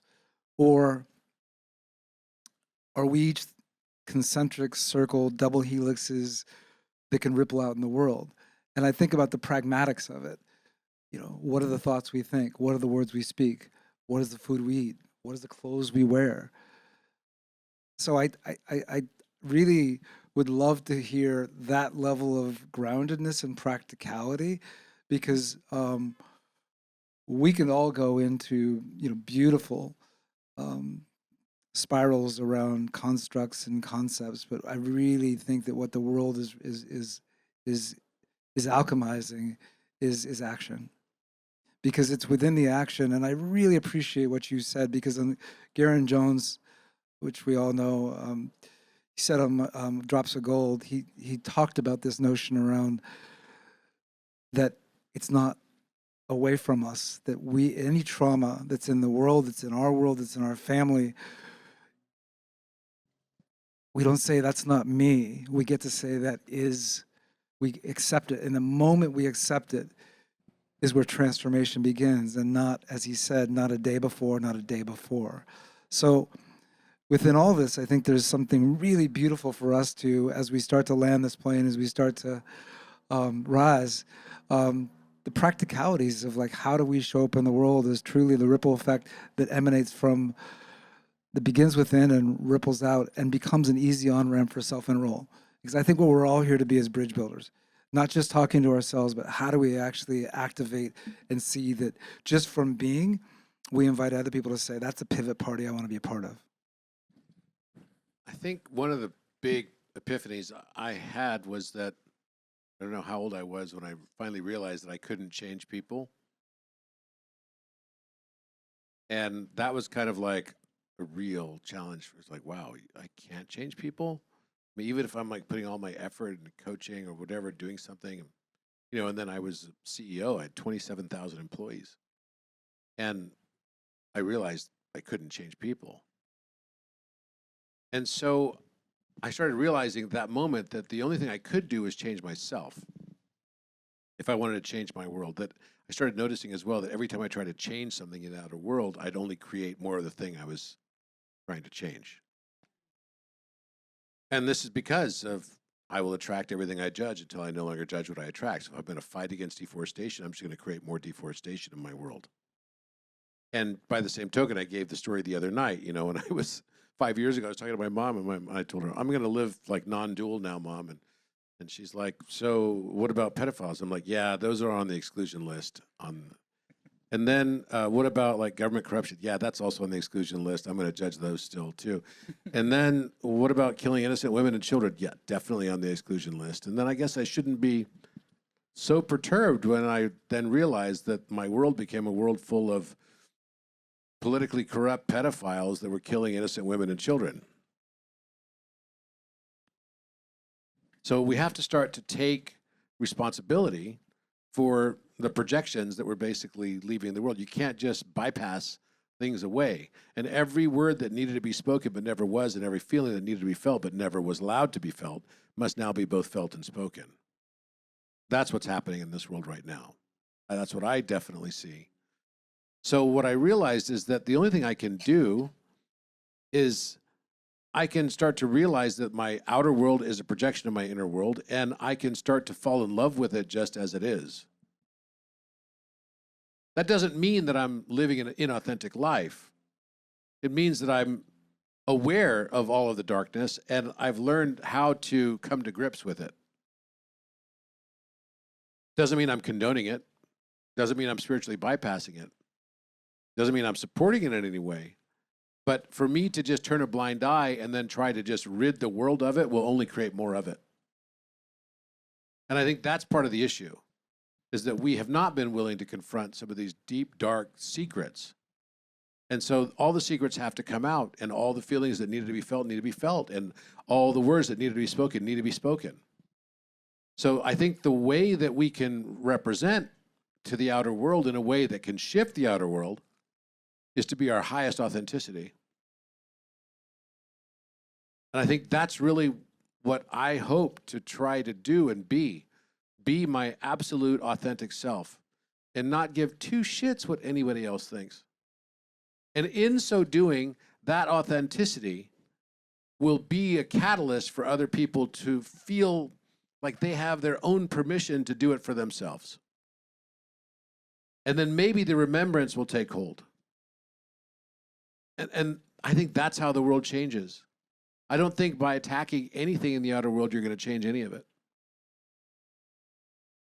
Creating wars against things only create more wars against you and those things.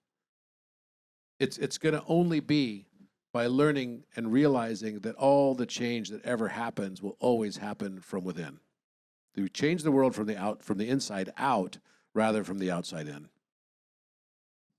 What I'm really receiving from that is this notion around not what you fight against, but what you stand with. Yeah, so if you want to fight against, deforestation, then reframe. So change it to, how about planting a tree? Right? That's why I like what you're doing with, One Golden Thread. It's like planting trees. And when you said to me, hey, can we do something together? Because I'm not really interested in, getting some sort of commission off people to buy clothes. I've never done a single paid advertisement on any of my things, ever, because I never felt comfortable with it. But the moment that you said, how about we plant a tree together because of this? And I'm like, okay, that's interesting to me, because it's not taking the selfie saying, look what I'm fighting against, and then just creating more of that thing. It's actually doing something that's positive and doesn't require a selfie to do it. It's just not defining me. It's like we have a hero bias in the Matrix. So we want to find our villains so that we can define our hero-ness. But that's just playing the same cycle that's been played over and over and over again. The light versus the dark. Well, maybe the light and the dark are just two sides of the same coin. Learn to love the coin. And it comes down to one of the words that Matías and I talked about a lot, which is electrum. The 5, 12, 13 triangle is the electrum triangle, which I know that won't surprise you. But it projects into a whole new type of geometric form, which is called, I called it the alphahedron because its inner angle is 137 degrees. And its dual solid is the omegahedron, which has 1 over, it's 175 degrees, which is 1 over the 57.1. Same thing. What's interesting about this is that it's matching kintsugi. So kintsugi is the Japanese art of making pots that you break and then you put them back together with gold. Now, in ancient times, the Romans had to figure out that we can't use gold because it's too soft for making coins. And if we use silver, it's too brittle and it tarnishes. So we need to combine them to create an alloy called electrum. An electrum is representing the merger of the sun and the moon. It's the masculine and the feminine. And if you find the exact right mixture, and there's different mixtures you can have, like making white gold is exactly like this. And so that would be like a 50-50 mix of gold and silver. But a 70-30 mix of gold, 70, and silver mix of 30 creates kind of the ideal electrum that has the resilience that it needs and that won't tarnish. So it's strong, but it's not too brittle. And when we look at the Great Pyramid is made of all irregular blocks because the irregularity creates the strength of the structure. And this is exactly what's happening with kintsugi. When you break the pot and put it back together with the gold or the electrum, is often the case, the mix, it makes the pot stronger and more beautiful. And it leads to the metaphor of this is a projection of all these Pythagorean triples, which are all the harmonic solids, which I'm now calling the harmonic solids. Instead of platonic, it's harmonic. And these solids are all based on golden asymmetry. They're beautiful. They look incredibly beautiful, but they're based on this concept of no longer seeking the perfection of just this pure golden ratio, which is too soft. So maybe what we're actually doing here is coming to Earth, and there's an infinite number of harmonic solids. We're coming to Earth so that we can become our own form of kintsugi geometry. That all the scars that we experience, all the pain and all the suffering and everything that we went through that was difficult and horrible, and we perceived as just being suffering, and how can we live through this? Or how could I stand watching other people live through it? Maybe you can actually start to change that pain and turn it into purpose.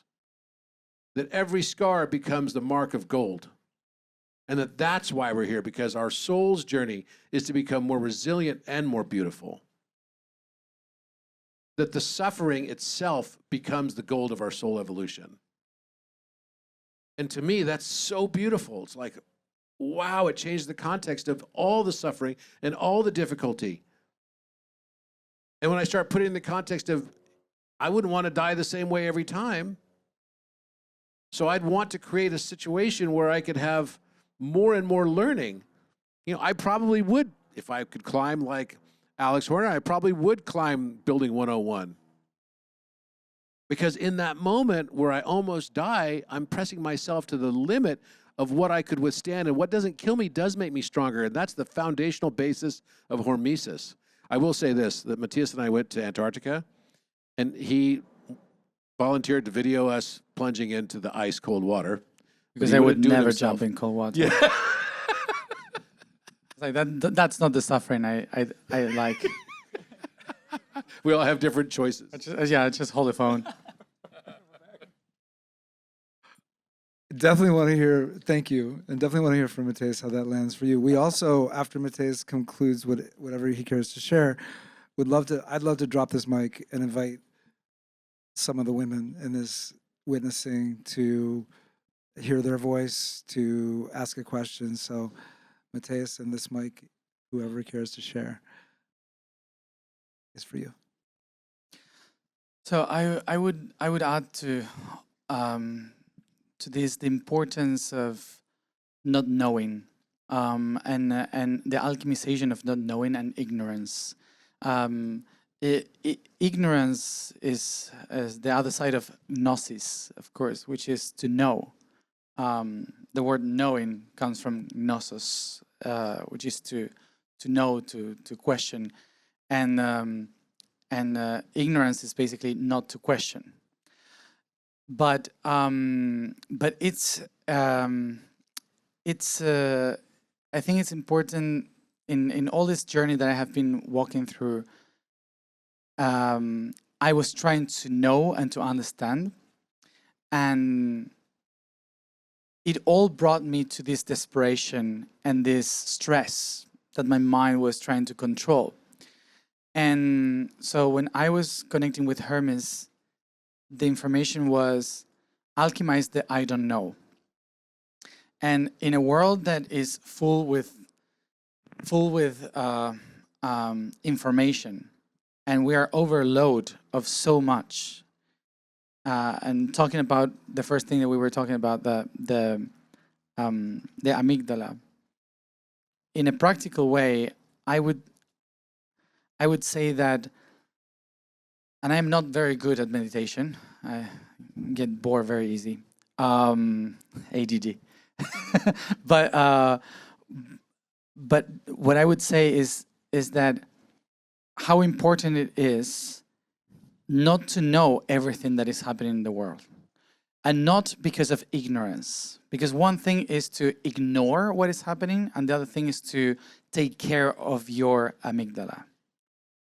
Because if you are all the time trying to know because someone told you don't be an ignorant of what is happening, you might not be useful for the system if you are not aligned. And harmony sometimes requires to alchemize the I don't know. And the I don't know, it's something that in our society is not very valuable because everyone wants for you to understand, to know, to be informed. And so we have been like demonizing the idea of not knowing something. And in a world like this one, sometimes not knowing something is what actually allows you to be in harmony because your nervous system is not stressed. So it's in times like this one, it's good to question, but it's not needed to know. And I think that's something very easy to grasp, to relax your nervous system, that you're not supposed to know everything, but you are supposed to question everything.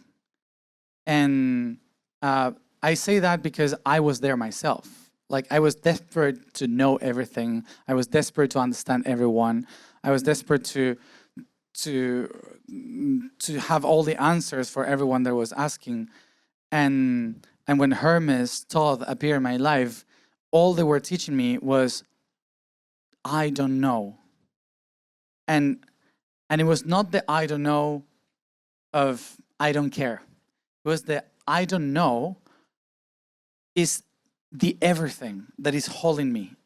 Is the everything that the image that he gave me, it was this bird that is flying and doesn't know about the air that is holding it. So the bird is flying because it doesn't care about all the chemicals that are holding the air, like neon, oxygen, and nitrogen, and so on. So it's not thinking about that. The only thing that the bird has is a north. And with that north, the only question is where I'm heading. The answer is there. That's it, there. So the bird flies, and it's using the power of the I don't know, all the invisible, to just dive in. And sometimes when we try to grasp everything, we forget how to fly. Because we don't know where to go, we don't know the position, and we are not using the power of I don't know. And he showed me the bird here. Like you show me in your nose, the tail of the bird, the eyebrows, the wings of the bird, the third eye, the head of the bird, yeah, and the sun and the moon in your eyes. So just fly like the dove in Noah's Ark, and all the chromosome, all the body will follow, and you don't have to understand it all. You just have to have an intention of going there. And that's how birds fly. And so that's why I think that a very simple thing to acknowledge for yourself in this life is I don't have to know everything. I just have to know where I'm going with it. And find a way to have a position, which is not a purpose or a mission. It's just a position. I'm going there. And the rest, the air is going to push me there. And so it's a practical thing to sometimes say, I don't know. This really resonates for me, Matias, because I once heard you were in a state, you were channeling, and what came through, I believe it was Merlin, said, it's not the answer that opens the mind, it's the question.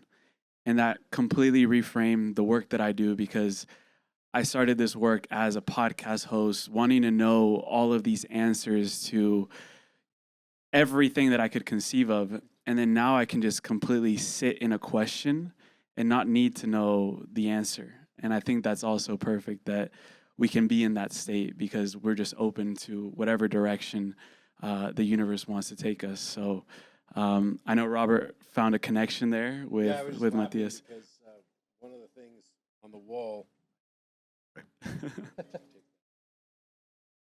one of the things on the wall inside the Great Pyramid is exactly matching what you just said. So there's two birds on the north wall of the Great Pyramid. And one of them is right here, the white bird. Yeah. And there's actually a pupil there and another pupil there. And you'll see it in this next picture better. Eyes. That's right. And it's exactly what you just said. Oh, yeah. Yeah, the doe and the eyes. Yeah, so the bird. Show it to the camera here. Basically is the face of Orion on the north wall in the king's chamber. And it has, Orion has on top of his eyes is a bird, which is Cygnus. It's actually the bird Cygnus. Mm-hmm.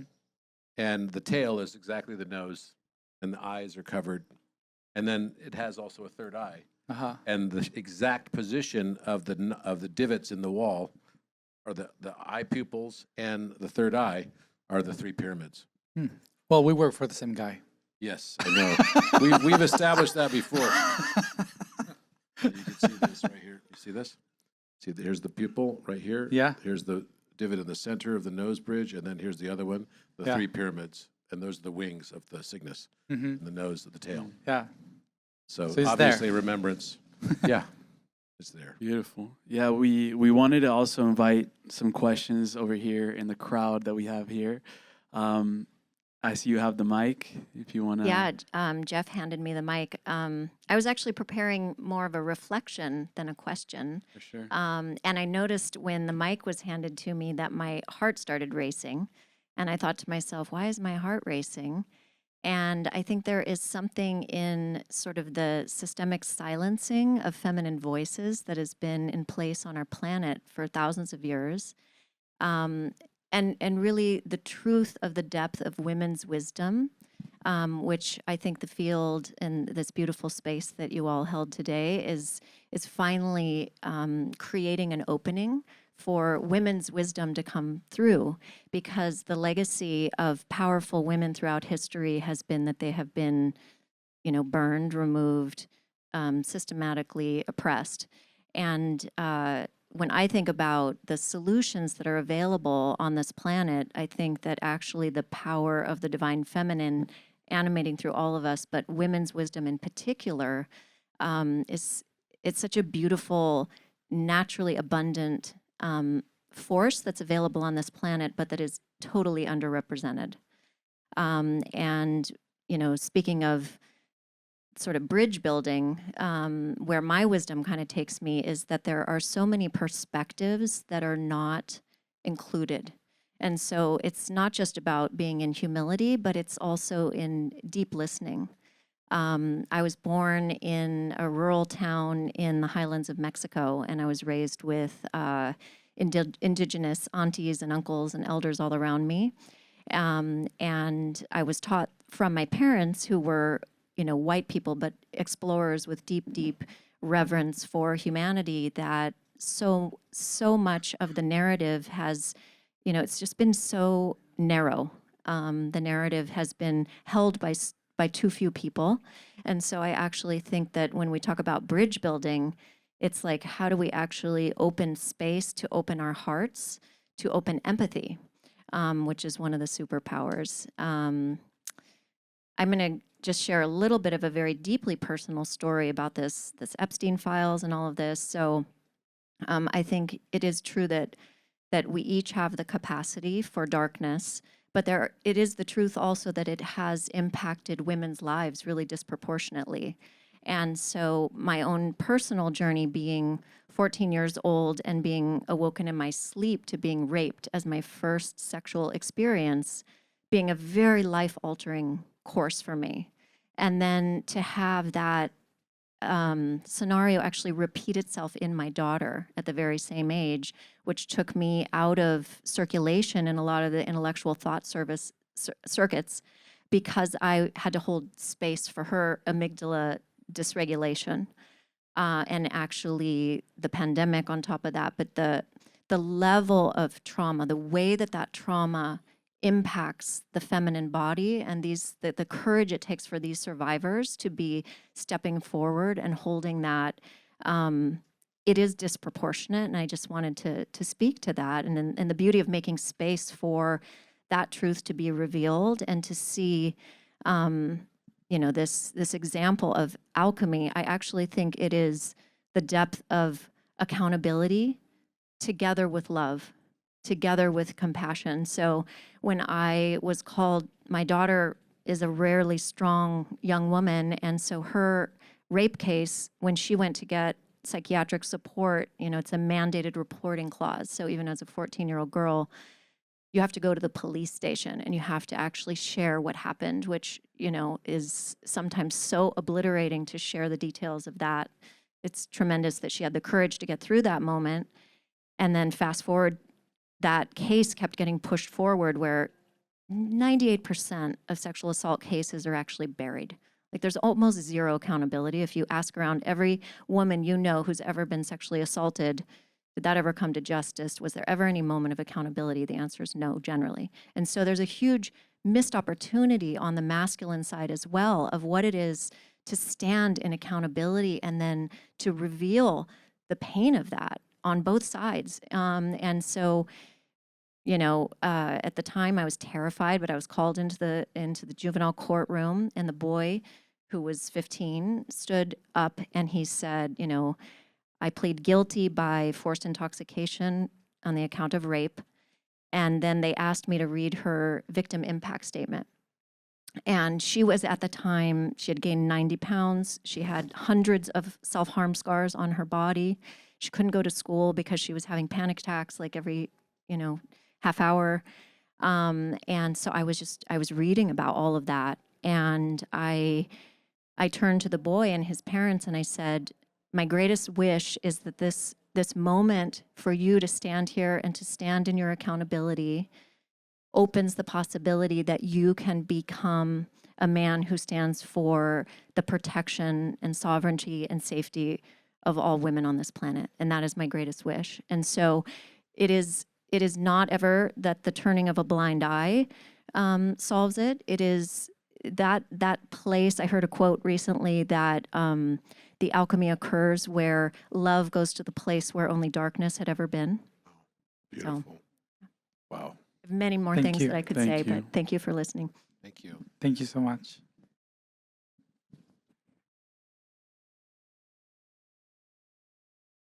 Anyone else?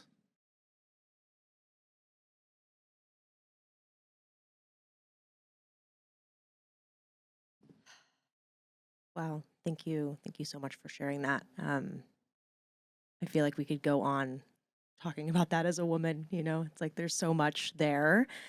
But I actually had a question, and kind of going off of that, we kind of circled around this concept of polarity, violence, war, peace, love, hate, you get it.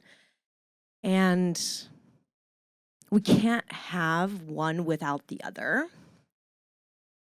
So how do we become the thing that holds the pendulum, right? Especially for the people that are so deep, that are not sitting here in this circle, right? Right? That still watch the news every day and are so deeply committed to that reality. Like, what can we do as a society to help people get to a place where they're not just along on this ride, but in fact, they find their way into this third neutral position where it's not, again, like you said, Robert, it's not a matter of like bypassing or ignoring, but it's a matter of being able to see and hold both sides of that pendulum as a reality that's needed. Like at some point we need some violence, but how do we hold that in a way where we progress humanity into a better light, into like the next frequency, however you want to say it? Wow, it's definitely a tough one. But it's something we all have to face and confront. And I want to thank you again for that beautiful story. And I could really feel what you went through and the compassion that you had to be able to say that and have that be the desire. I can't think of many people who could feel that in that moment.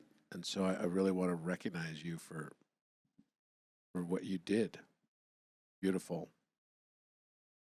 But as far as first of all, one thing I learned, I can't change people. So I try to get it out of my head that I can change them first.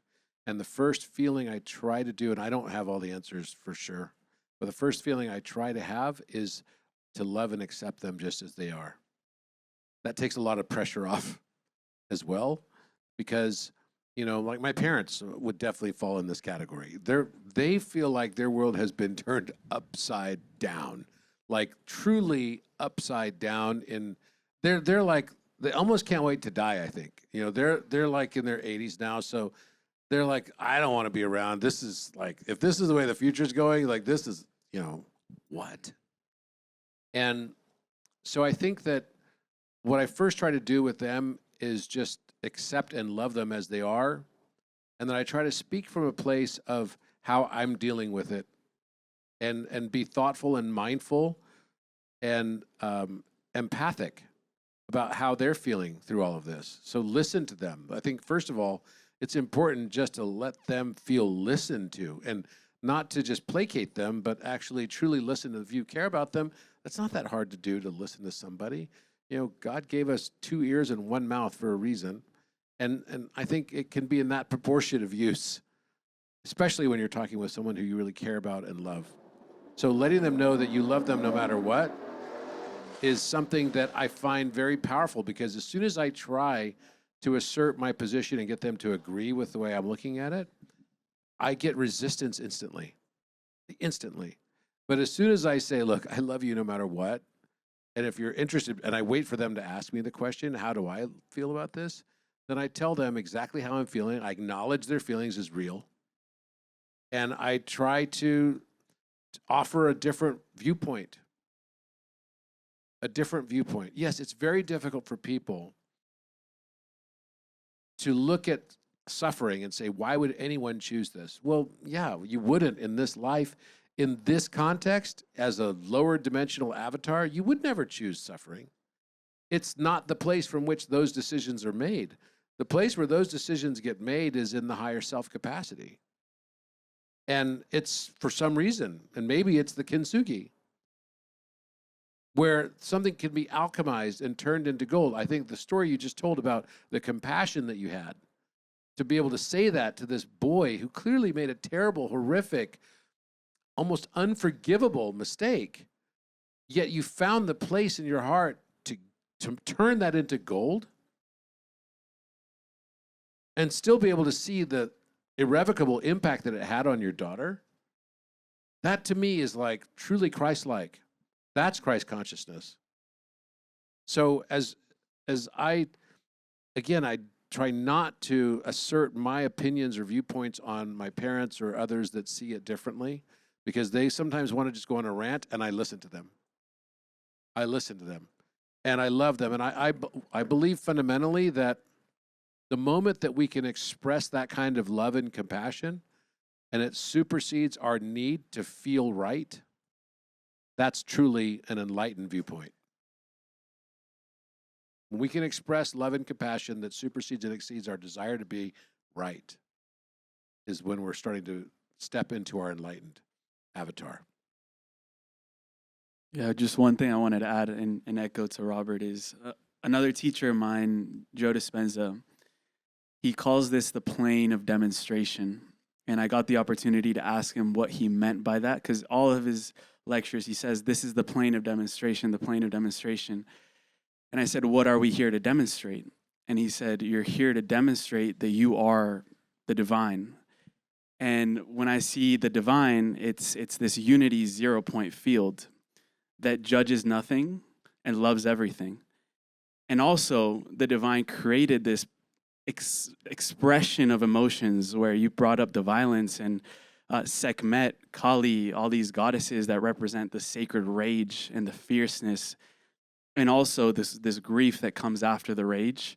I feel like we are here to also demonstrate what it means to go into those areas of consciousness, to then alchemize it like we were talking about before, and demonstrate the divine through separation and then coming back to the one, coming back to the monad. I would add to that. When Hermes told me about judgment, and we spoke about judgment, he said the same etymology of judgment is adjustment. And so we judge when we don't know how to adjust something. And the first thing we have to adjust is our perception. And so sometimes when we try for others to transform or to change, is our adjustment first that needs to be done in order to perceive what is happening outside. And another thing that he always taught me was, you are doing this only for those who are 7 years old younger. So he said it to me in a very non-polite way, which was, I don't care of those who are older than 7. And I was like, okay, So how do I do that? Because I only speak to grown-ups. And he said, well, grown-ups are just a fractalization of someone of 7. So a hurt child that is inside, we all act because of the things that happen 7 years, in the first 7 years of our life. And he's always telling me how the system is concerned about what can we do for those who are less than 7 years old. So in the practical way, on how can we help those who are living in another reality, in another way. This tough sentence of I don't care about the grown-ups. I care about the 7 years old or the 7-year-old living within the grown-up. It's very fundamental for me because that takes you to the idea that we need to actually create spaces for those kids that are absorbing all that information, to have the environments to be able to actually develop their whole being like we couldn't do it. So to create the spaces or the possibilities, which is not a school. Scole means military. So it's not what we want. So I assume that one of the greatest adjustments that we have to do is to open the spaces for the actual education to come out, which is not teaching. It's educo, which is to take what is inside in the outside. And to give that space, I think it's so important for any shift in humanity that can change many generations just by allowing the stories, the emotions to flow in a different way. So creating those spaces is very important, I think. I want to add one thing to your beautiful, powerful, most important question. And my great teachers oftentimes come from random synchronicity. And walking down a Brooklyn street, this young Black filmmaker who just was telling me so much that he's gone through. And he said something I'll never forget. And he said, there are only acts of love and cries for love. And both are only fed by more love. That as a construct feels like a really powerful place to start. If we all can hold space for ourselves, for each other, and say, okay, everybody deserves to be seen, valued, heard. And how can I hold the space for that to occur? What space can I create within myself to allow myself to accept and love and forgive? And within there, the transformation, transmutation can occur from the inside out, where we're not calcifying, we're not choosing to hold that energy. That feels like that's a ripple effect. So that as a construct feels really interesting, which is like, oh, that thing that is out there that feels like it's coming at me, okay, that's a cry for love. That thing that's coming towards me with a beautiful hug, that's an act of love. It's the same fucking thing.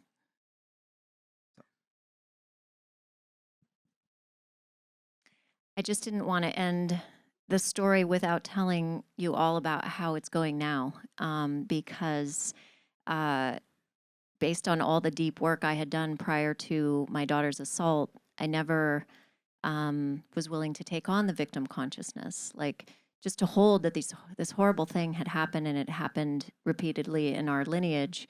I never closed my heart to love as the animating force. And I kept leaning into the deep work and the vision that she would someday be able to heal from this suicidal ideation and all this physical illness and everything that came her way in the wake of that. And so I was tireless, and she's an amazing human. And so she kept stepping up to bat in all the ways, to keep unraveling what had happened and healing her her nervous system and healing her body and healing her psyche. And part of that was actually not going to college and spending the first year after high school going out into the world and meeting true, beautiful human beings all around the planet on her own solo journey. And she has now, at age 20, actually developed some of the most beautiful, advanced consciousness that I actually feel she's a peer or even maybe even a mentor to me. And so I just wanted to sort of set the record straight that even though these, you know, to your point earlier, these horrendous things can happen, the suffering can happen, we're wearing the scars, but we also, when we can hold love and possibility in our heart, we become the manifestors, the creators, and the witness of like all of the miracles that can unfold from there. Thank you so much. What an incredible story. As we begin to land the plane, as Jeff would say, I want to also acknowledge the rare moment of having both of you together at this time. I know that you both haven't had the chance to catch up, you know, with a lot of the downloads and things that are coming through.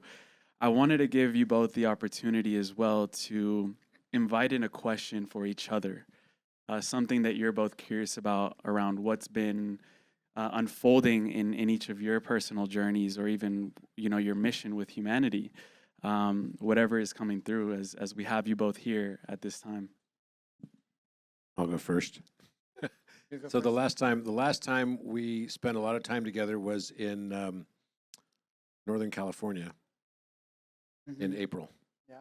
So since that time, what's the one thing that the universe has revealed to you or brought you to some realization of that you think will have the most profound impact on my consciousness?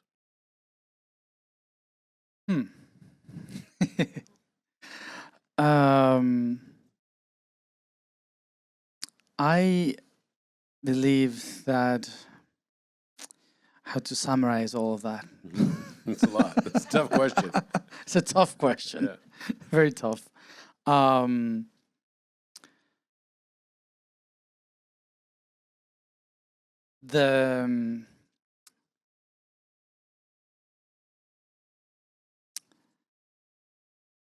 trying to frame it.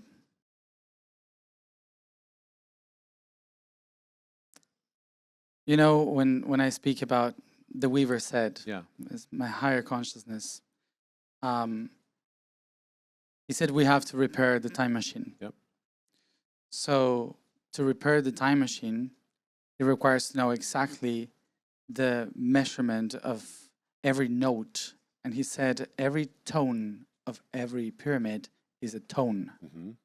It's not a Yeah. weight, it's a tone. Tone. Mm-hmm. So he said many were destroyed, so the machine is incomplete. Mm-hmm.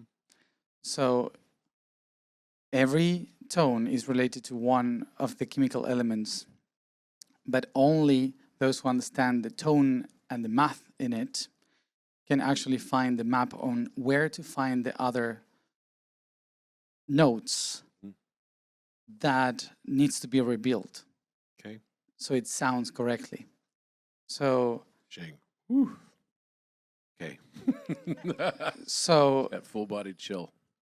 yeah, so during this whole time, the whole thing was, if CERN built a hadron collider Huh? that has the size to be able to cross two countries around one city, to reach the speed of light, to break a proton, Mm-hmm. he said, so find the right spots to create a hadron collider that circulates the entire Earth. So you can actually correct the angle of an electron. And that requires a huge amount of data to put it in the right place. And I assume that is something you have to figure out. Thank you. No pressure. No pressure. This is how the sausage is made. Right here. Okay. So first of all, So my question to you would be, how would you do it? okay. All right. All right. Wow. Well, luckily, as has been the case hundreds of times between you and I, we're getting the same stuff. Yeah. And when you started doing the stuff on the elements, I didn't really know where you were going with it. Last time we spent a lot of time, we talked a lot about Electrum when we were in Northern California, that paradise place. It was beautiful. And then we talked about it again when we met up a month later at Lightning in a Bottle. But what's been coming in for me is that the Great Pyramid is actually hydrogen. It represents the element hydrogen and the musical tone of it. So already we know the Menkaure Pyramid's 5/4, so height over the 1/2 base. Khafre is 4/3, and the Great Pyramid is 2/1 pi, so 5, 4, 3, 2, 1. And that creates the music of da da da da, like literally that. So it's musical notes, and every pyramid around the world has a different slope angle that is tied in a 24-note scale, the different tone, like literally a different note. And that's what all my work has been related to. But what then came out of this was you have hydrogen, and then Khafre Pyramid is helium, and then Menkaure Pyramid is carbon, and the two new pyramids that are southwest of Menkaure Pyramid are oxygen and nitrogen. I don't know if that means anything to you. Oh, yeah, But that's what just came in downloads to me very recently. yeah. And so the new geometry that's come in is exactly the entire periodic elements. It matched perfectly every electron shell. And the way that it was all solved from the 5, 12, 13 is it creates generative mean values. So the hypotenuse becomes arithmetic mean, the height becomes geometric mean, and the base becomes differential mean. And then you have harmonic mean, that's the harmonic contraction, and then you have the quadratic mean, and that's equals MC squared. Literally equals MC squared is that shape of the 5, 12, 13 triangle. So when you go both directions, what that does, it gives you all the information necessary to project into higher dimension. So what we're doing is projecting the mathematics of higher dimension, and each of the pyramids not only represents a different tone, but it represents a different element in that scale, right? It's like a music box. And you could think of it like, have you ever seen those balls where they have music boxes sometimes that have little pyramid shapes sticking on top of them, and they're punching through paper, and it's creating like a musical, like those old punch cards for computers? It's like that. It's literally like that. It's playing a song. I don't know what the song is, but I know it's playing some sort of song, or it's meant to play some sort of song. It takes 26,000 years to hear the song. That's right. It's like a very slow song. Yeah, but some notes are wrong.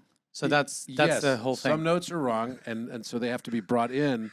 And what I've also been getting is the Bogosphere from Bogosphere, like Colombia, was all part of this network that we established to keep frequency higher. And that's what's now coming back online, and that's the access to the codex. That's why Architect and everything started getting accessible around that time. It was when the pillars underneath Khafre Pyramid started to basically show up after we did the big pyramid activation, and hundreds of people have gone to the Giza Plateau to do activations that have led to this now. It's this collective effort that literally everyone's been doing their own part in this. So what I'm feeling is that you're saying that we need to figure out what the correct notes are and the correct tones, which I believe I know already. I actually have that part of it. The thing is that what he showed me is like a huge map. Like if you see all the constellations around the planet, and every pyramid, of course, is a constellation, but representing a chemical element. Yes. So to create the rainbow bridge, you need all the chemical elements rebuilt. And many of them were destroyed, were taken apart, or under the water. So they are not correctly working. So the whole point was, if you do the right map with the right geometry, you can put it all one layer upon the other, and you can find all the right precessions on where to find the nodes. So it's like recreating it Yeah. from scratch almost, even though we have a template. Yes. So that to me means With the right precision for the new time. with the right position for new time. Yeah. It's a long discussion. It's a longer discussion for sure, but I think I know because I've been getting the same kind of downloads, and I feel like we are already, and the way we build it, we can rebuild it. In fact, through Mandela effects. To make the right mandala. Yeah, it's a mandala, and that's why it's called Mandela. Mm-hmm. Right? It's actually just another joke from the universe, which is that through Mandela effects, that's how the pyramids were created in the first place. They were built by remembering them into place. Mm-hmm. And we had the ability, that's when you're playing in the 8th and 9th dimensions, you have the ability to literally create timelines of new things showing up. It happened at Burning Man this year. We had a big Mandela cascade, and everyone asked, what should we do a Mandela Cascade for? That's like a group meditation. And we decided, instead of doing it for Iran and the war and doing it for all these individual things, just to raise consciousness collectively with love and compassion. And right after that, I remember saying to Laura, okay, let's go out on the playa and go check out the art. Because we'd already gone to see the art during the day. We'd seen pretty much all the art, but we wanted to see it at night. So we're out riding the bike and everything, and I said, I feel like we're going to find the Metatron art car. And she's like, there's no Metatron art car. And I said, yeah, there's a Metatron art car. I know there's a Metatron art car. So we go to the very end of the playa, and we find this Metatron art car.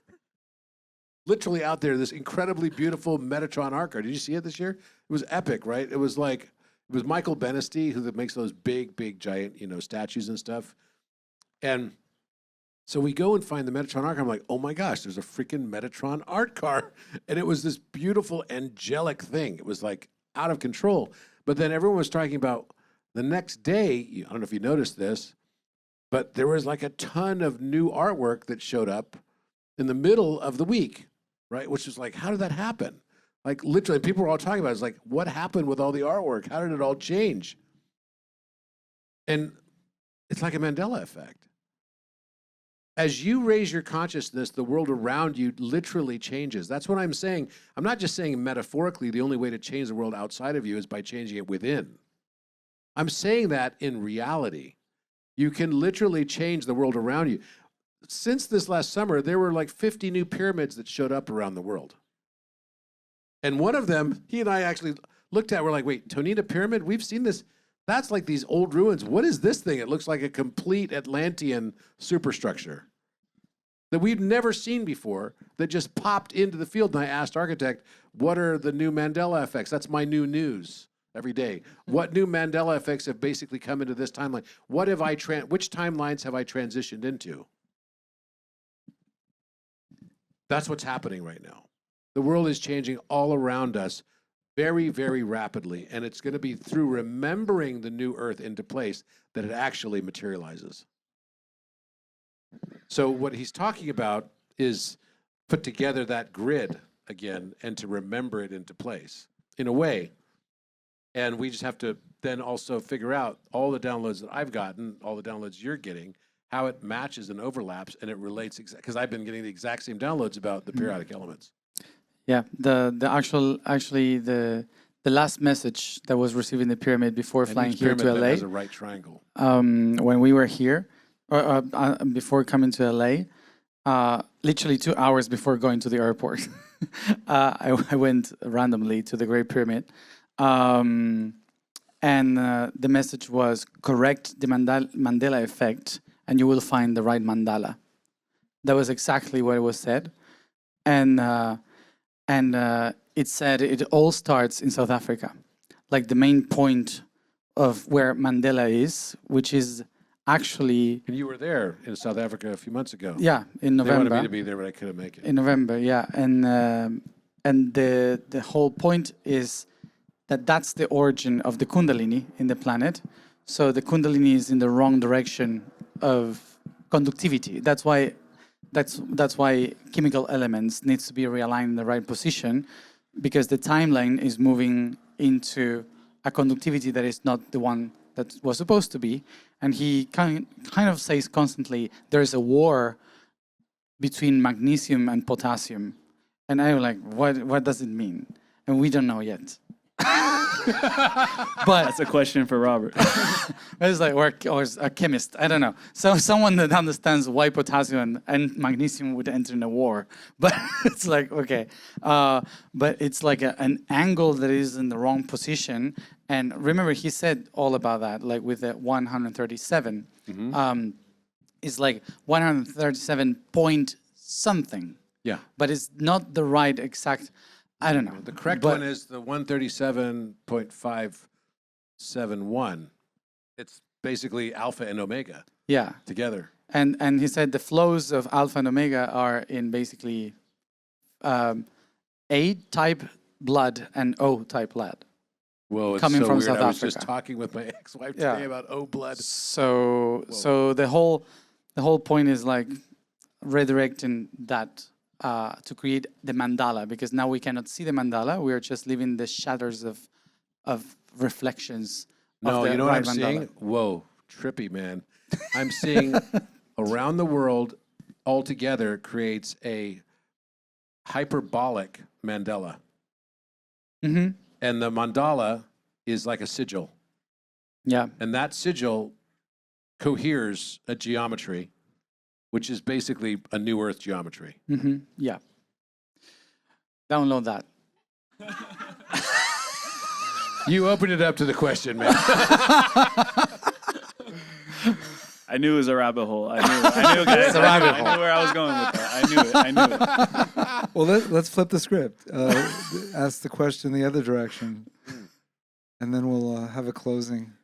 No, my question was, already how asked. would you do it? Yeah. Yeah. No, I mean, that's I already really- asked him the question. I asked him the question. So Yeah. I guess, do you have any other questions for me? I like also your question that you asked to Matias about one thing that would radically change Okay. your consciousness right. to How reverse Go back to him? Yes. Okay. would be All a right. great To way reverse to, what do you mean? What have I downloaded that could have a big impact on your consciousness? Oh, reverse the question. Yeah. Oh, So well, you would answer that one. Yeah, him. yeah. So I would say that to you now. mhm.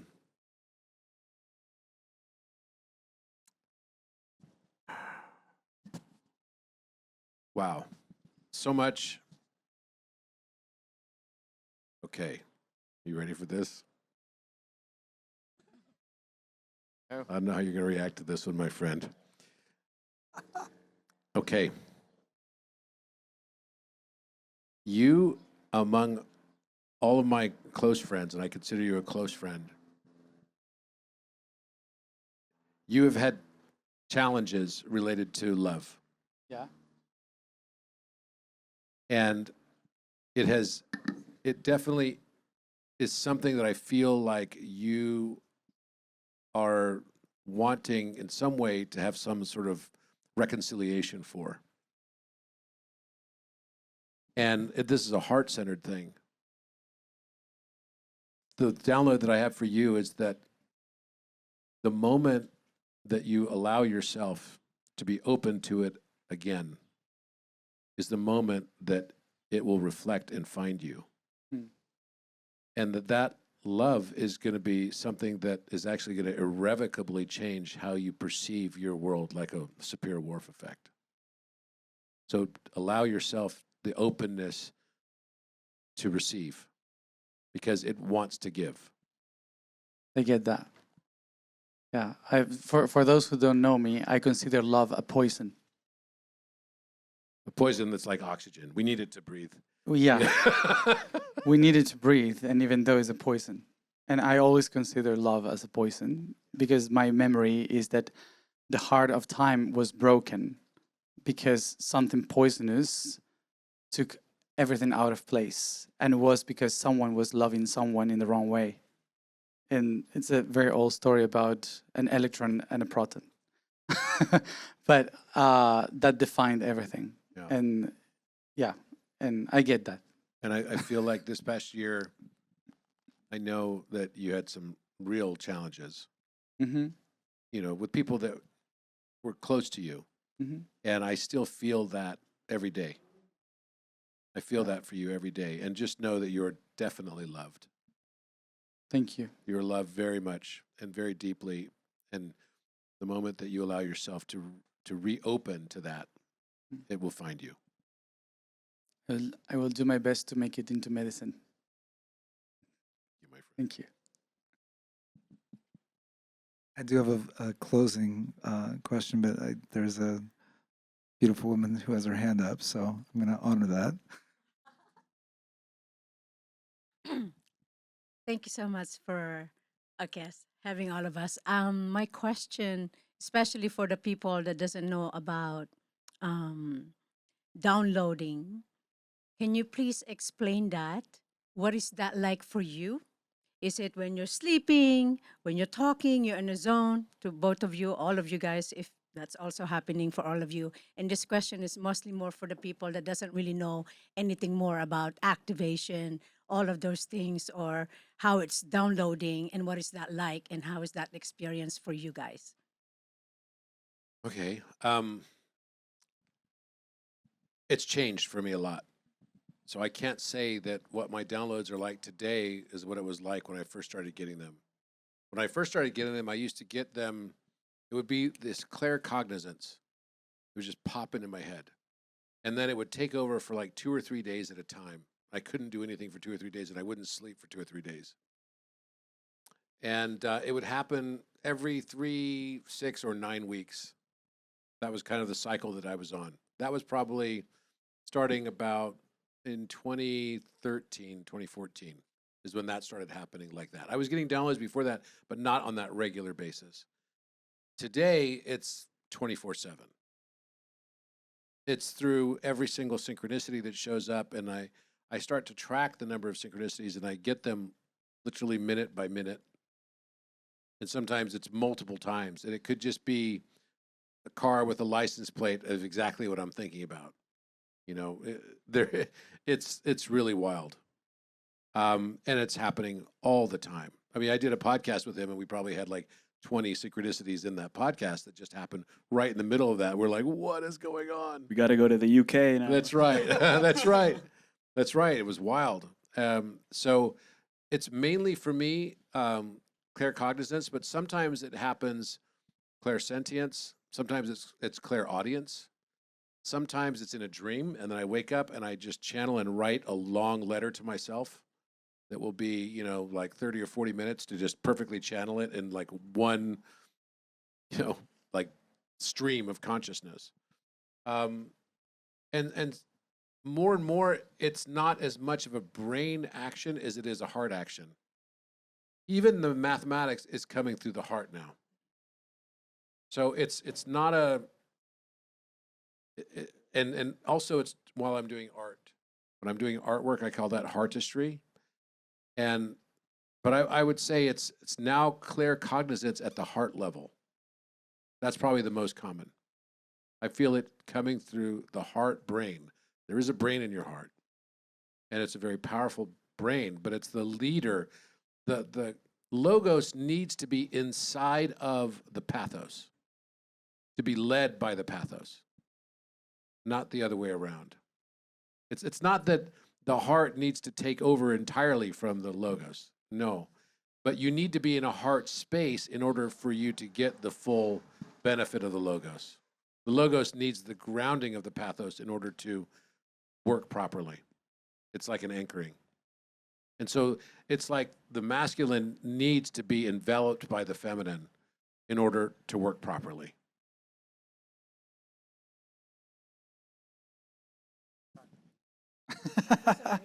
Sorry. Well, to have in mind what is like download, you have to picture a toroid, the shape of the toroid, which is like an apple in energy, is a magnetical field. So we are constantly being crossed by all this information from all the field. We are just points of gravity in a huge field that is constantly falling and coming through us and going to the field and coming back to us. So that happens constantly. The only difference when we call a download is when we, instead of just allowing it to go through, we can integrate what is through so we can put it in action. So from the magnetical point of view to the electrical point of view. So I use the power of the magnetism to create electricity, basically. So, and most of us, we don't use that, that power because we believe or we have been built in a way that we assume we're separate from the field. But when you recognize, oh, I am part of the field, then everything that you receive that goes through you, through your five senses, for example, can be electrified to create something. So for me, a download is when you allow yourself to become an anchor for the entire field. And everything that crosses you integrates in you. And that's how you perceive it. Yeah. Thank you. Okay, my closing question is really the most heart-opening, which is we're going to do an instantaneous download in this moment. It's 2035. And instead of this notion around what's the worst that can happen, without being Pollyannish or a nihilist, to be honest, what do we see that's the best that can happen? It's 2035. 2035. I will be very busy that year. Oh, you fell in love and you've got 3 kids? Getting married out here. Oh my gosh, no, I have no, but I don't want that medicine. No, but well, I assume that by that year, the whole power system of this planet has been shifted. So the world we assume today as politics, economy, and everything would be in, not in collapse, in total regeneration. So a lot of us will be in places that we never thought that we would have to move to. And new positions or actions that we never thought that we would have to take because of the reorganizing of the world. So, yeah, it's going to be awesome, but painful for some people. But if you allow yourself to adapt, it's going to be a great year of transformation. Since I'm 12 years old, I know that 2036 is the year of manifestation of all of that. So 35, we will be very busy.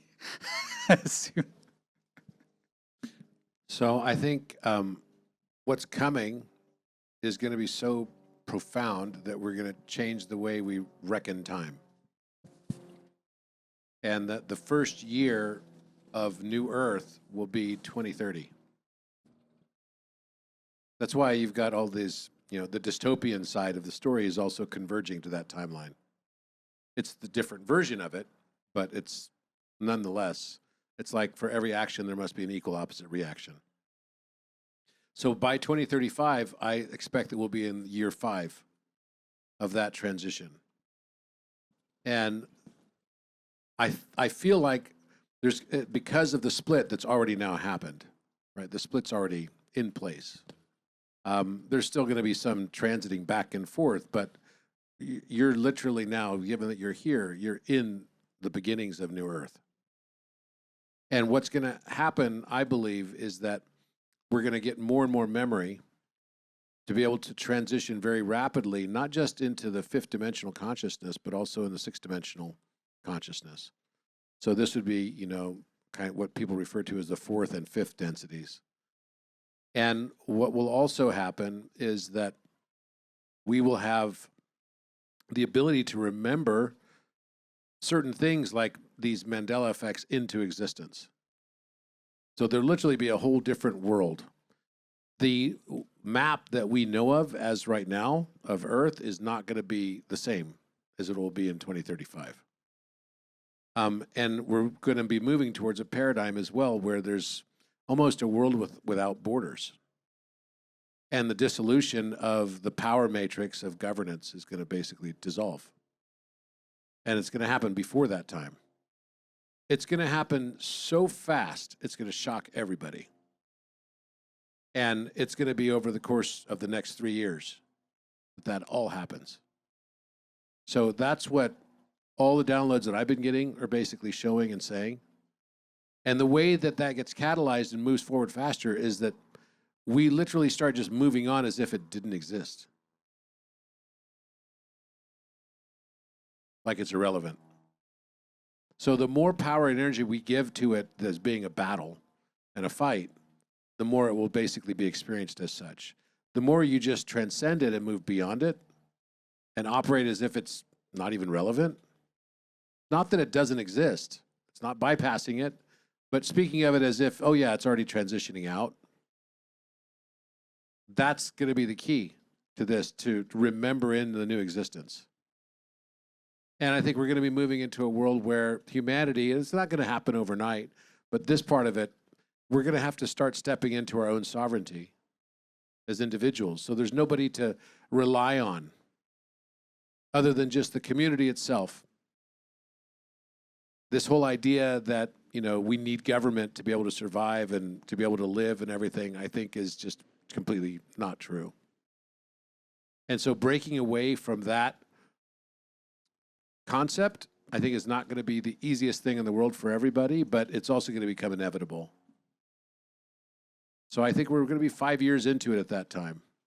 We're going to be figuring out how to live in communities and how to live in a new earth that's going to be very, very different than what it was. And for those people that are moving into the true new earth, will literally start to become invisible to the people in the lower earth. Because we're moving into higher dimension. As we move into higher dimension, we won't, it's like they won't even be able to see us. So I used to think that it was the other way around, that the other people would just disappear. No, we're the ones that are going to disappear to them. As a follow-up question, is there 3 things with practicality that you? And if you've each noticed, you probably have offer? already noticed Yeah. that some of your friends have already noticing you disappearing.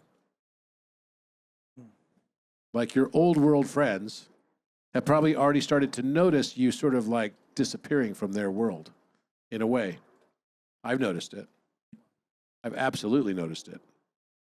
And they even speak, because I still come across them every once in a while. They're like, dude, what? Like, I'm just disappearing from their world. And that's what I'm actually referring to. But sorry, go ahead. It's just a beautiful way to land it, which is, okay, so there's going to be massive disruption, transformation, transmutation. What can we do as humans within our own sovereignty to be part of that solidarity, like practicality of what's coming in the next, as you said, like there's going to be an absolute unraveling in the next 3 years.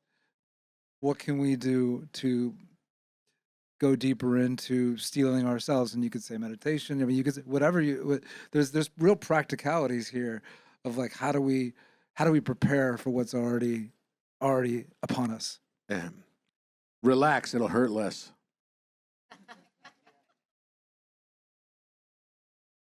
Yeah. Just relax and trust. Yeah. Relax and trust and love. You know, live your life and fall in love with living your life and love your loved ones and allow yourself to love yourself. I don't think there's anything that we have to actually do. We're moving into a world of human being instead of human doing. That's what is ending. The age of human doing is ending. We're moving into the world of human being. And to me, that's one of the most exciting aspects of it. If you think you're going to have to, if you think you can or you think you can't, you will be right. Either way. You think you're going to fight all this stuff and that's what you need to believe in order for your existence to be justified, then that's also what you'll experience. It's learning to be able to transcend it and to love it nonetheless. And when that happens, and even recognize the people that chose otherwise, every single person on earth will eventually ascend. Some have chosen not to because it's not part of the play right now. But we're all just in a play, and at the end of a play, you clap just as much, maybe even more for Phantom, who was sort of the villain for a while. Was he a hero? Was he a villain? It's hard to know. That's kind of like all of us. We're all equally heroes and villains. And the moment we can start to accept that and realize it and embrace that notion, then all of a sudden, all the dark aspects, like I said, I'm not afraid of people that have darkness. I'm only afraid of people that believe they have none. The dark aspects no longer have control because you've made them conscious. And until you make your unconscious conscious, it'll direct your life and you're going to call it fate. And in all those conflicts that we kind of project, like, oh, this is going to happen, this is going to happen. Sometimes when you study history, it kind of relaxes you because you've seen this happen in so many times. Like, this is not the first time that things will change. Like, look at the Roman Empire. Look at the Persian Empire, the Greek Empire, the Mongolians. So the Incas. So many people that had thought we accomplished the greatest of civilization, and suddenly they just disappear. And we are here. So it's not that, oh my gosh, what I'm gonna do to survive to whatever is happening. No, we already do that. We already did this many times. It's not the first time. And you just keep on going. There's only one difference, as Robert said, about from doing to being. This is one of the main concepts that actually is going to change. And another thing, which is something very internal, but we project in the external. I've heard a lot of people saying that the reason why, I don't know, the hidden governments and stuff like that, for example. Usually everyone blames the reptilians. Yeah, like I had good memories with them, so I'm They're cool people. they were good people, but I will speak something about reptilians that usually people are paying attention to. We have within a part of our brain that is called reptilian brain. Amygdala. Yeah. So the reptilian brain is surrounded by the mammal brain, of course, but the reptilian brain is the one that is in charge of survival. It's the one that tells you, you're going to die, be careful. You have to eat, you have to go to pee, you have to... So it's the one that basically is telling you how to survive in this reality, which is you have to do something to survive. And the other one is you have to be and enjoy and be together with others and love, and that's the mammal one. So the reptilian brain is basically in control of everyone. And when we think about something is going to change, the first one that is triggered is the reptilian brain. Because it's the one that says, but what is going to happen to me, to the ones I love, to what do I do so I can survive? And the mammal one would say, you just have to be and just adapt and just trust. And so it's not about controlling the reptilian brain, but it's realizing that that enemy we call reptilian is not outside, it's a system we have within. And the most important thing we have to do to go through all this transformation is to ask ourselves how bounded we are to the reptilian brain. If it controls us, or if we can manage it. We don't have to control it, we have just to overcome fear and turn it into something different, or like pain or whatever. We have to know how to use the reptilian brain in the right way, and that would be how we can adapt, I would say. So there's not much to that, I think. Matias has said before that the goal is always clear, and the goal is freedom. And freedom is this innate frequency that we hold inside of us. And I wanted to read something that you two were discussing in another conversation together, that you said, Matias, when we try to set ourselves free, thinking that someone is trying to make us slaves, we are creating someone that will make us slaves. And you agreed to that when he said it in the moment. So it's very beautiful to see that, you know, when we talk about 2035 and the dates out here, embodying more of that freedom, which is letting go of everything that has limited us from our survival, from our control over reality, and living in a state of freedom, which is authenticity, which is what you both have embodied. You're living a life of adventure. You're traveling around the world. And so that is living as the main character in our lives, is being in full freedom. And I'm really grateful that we get examples like you three men right here. I'm the youngest one here, and for me, this is an inspiration for my future as well. And I feel like right now I could speak for the younger generations that are being brought up in a world of dysregulation, but also a lot of hope and harmony and examples. So Can I say something about freedom? yes, Just very short. for sure. To change the concept of what freedom is, the word freedom comes from something very beautiful from the Norse, which is Freyadom, which is the house of love. So it's not to be released, it's to live in love. And remember, I think it's poison. The greatest medicine. But but the concept of freedom from escape to be at home is very different. So to understand what it actually means is very liberating. And just to wrap things up, I wanted to acknowledge this beautiful space that we're in. That Jeff, he's an artist, a poet, and a philosopher that has come into my life. Brother, thank you so much for having us here at the Oasis, One Golden Thread in Venice Beach, California.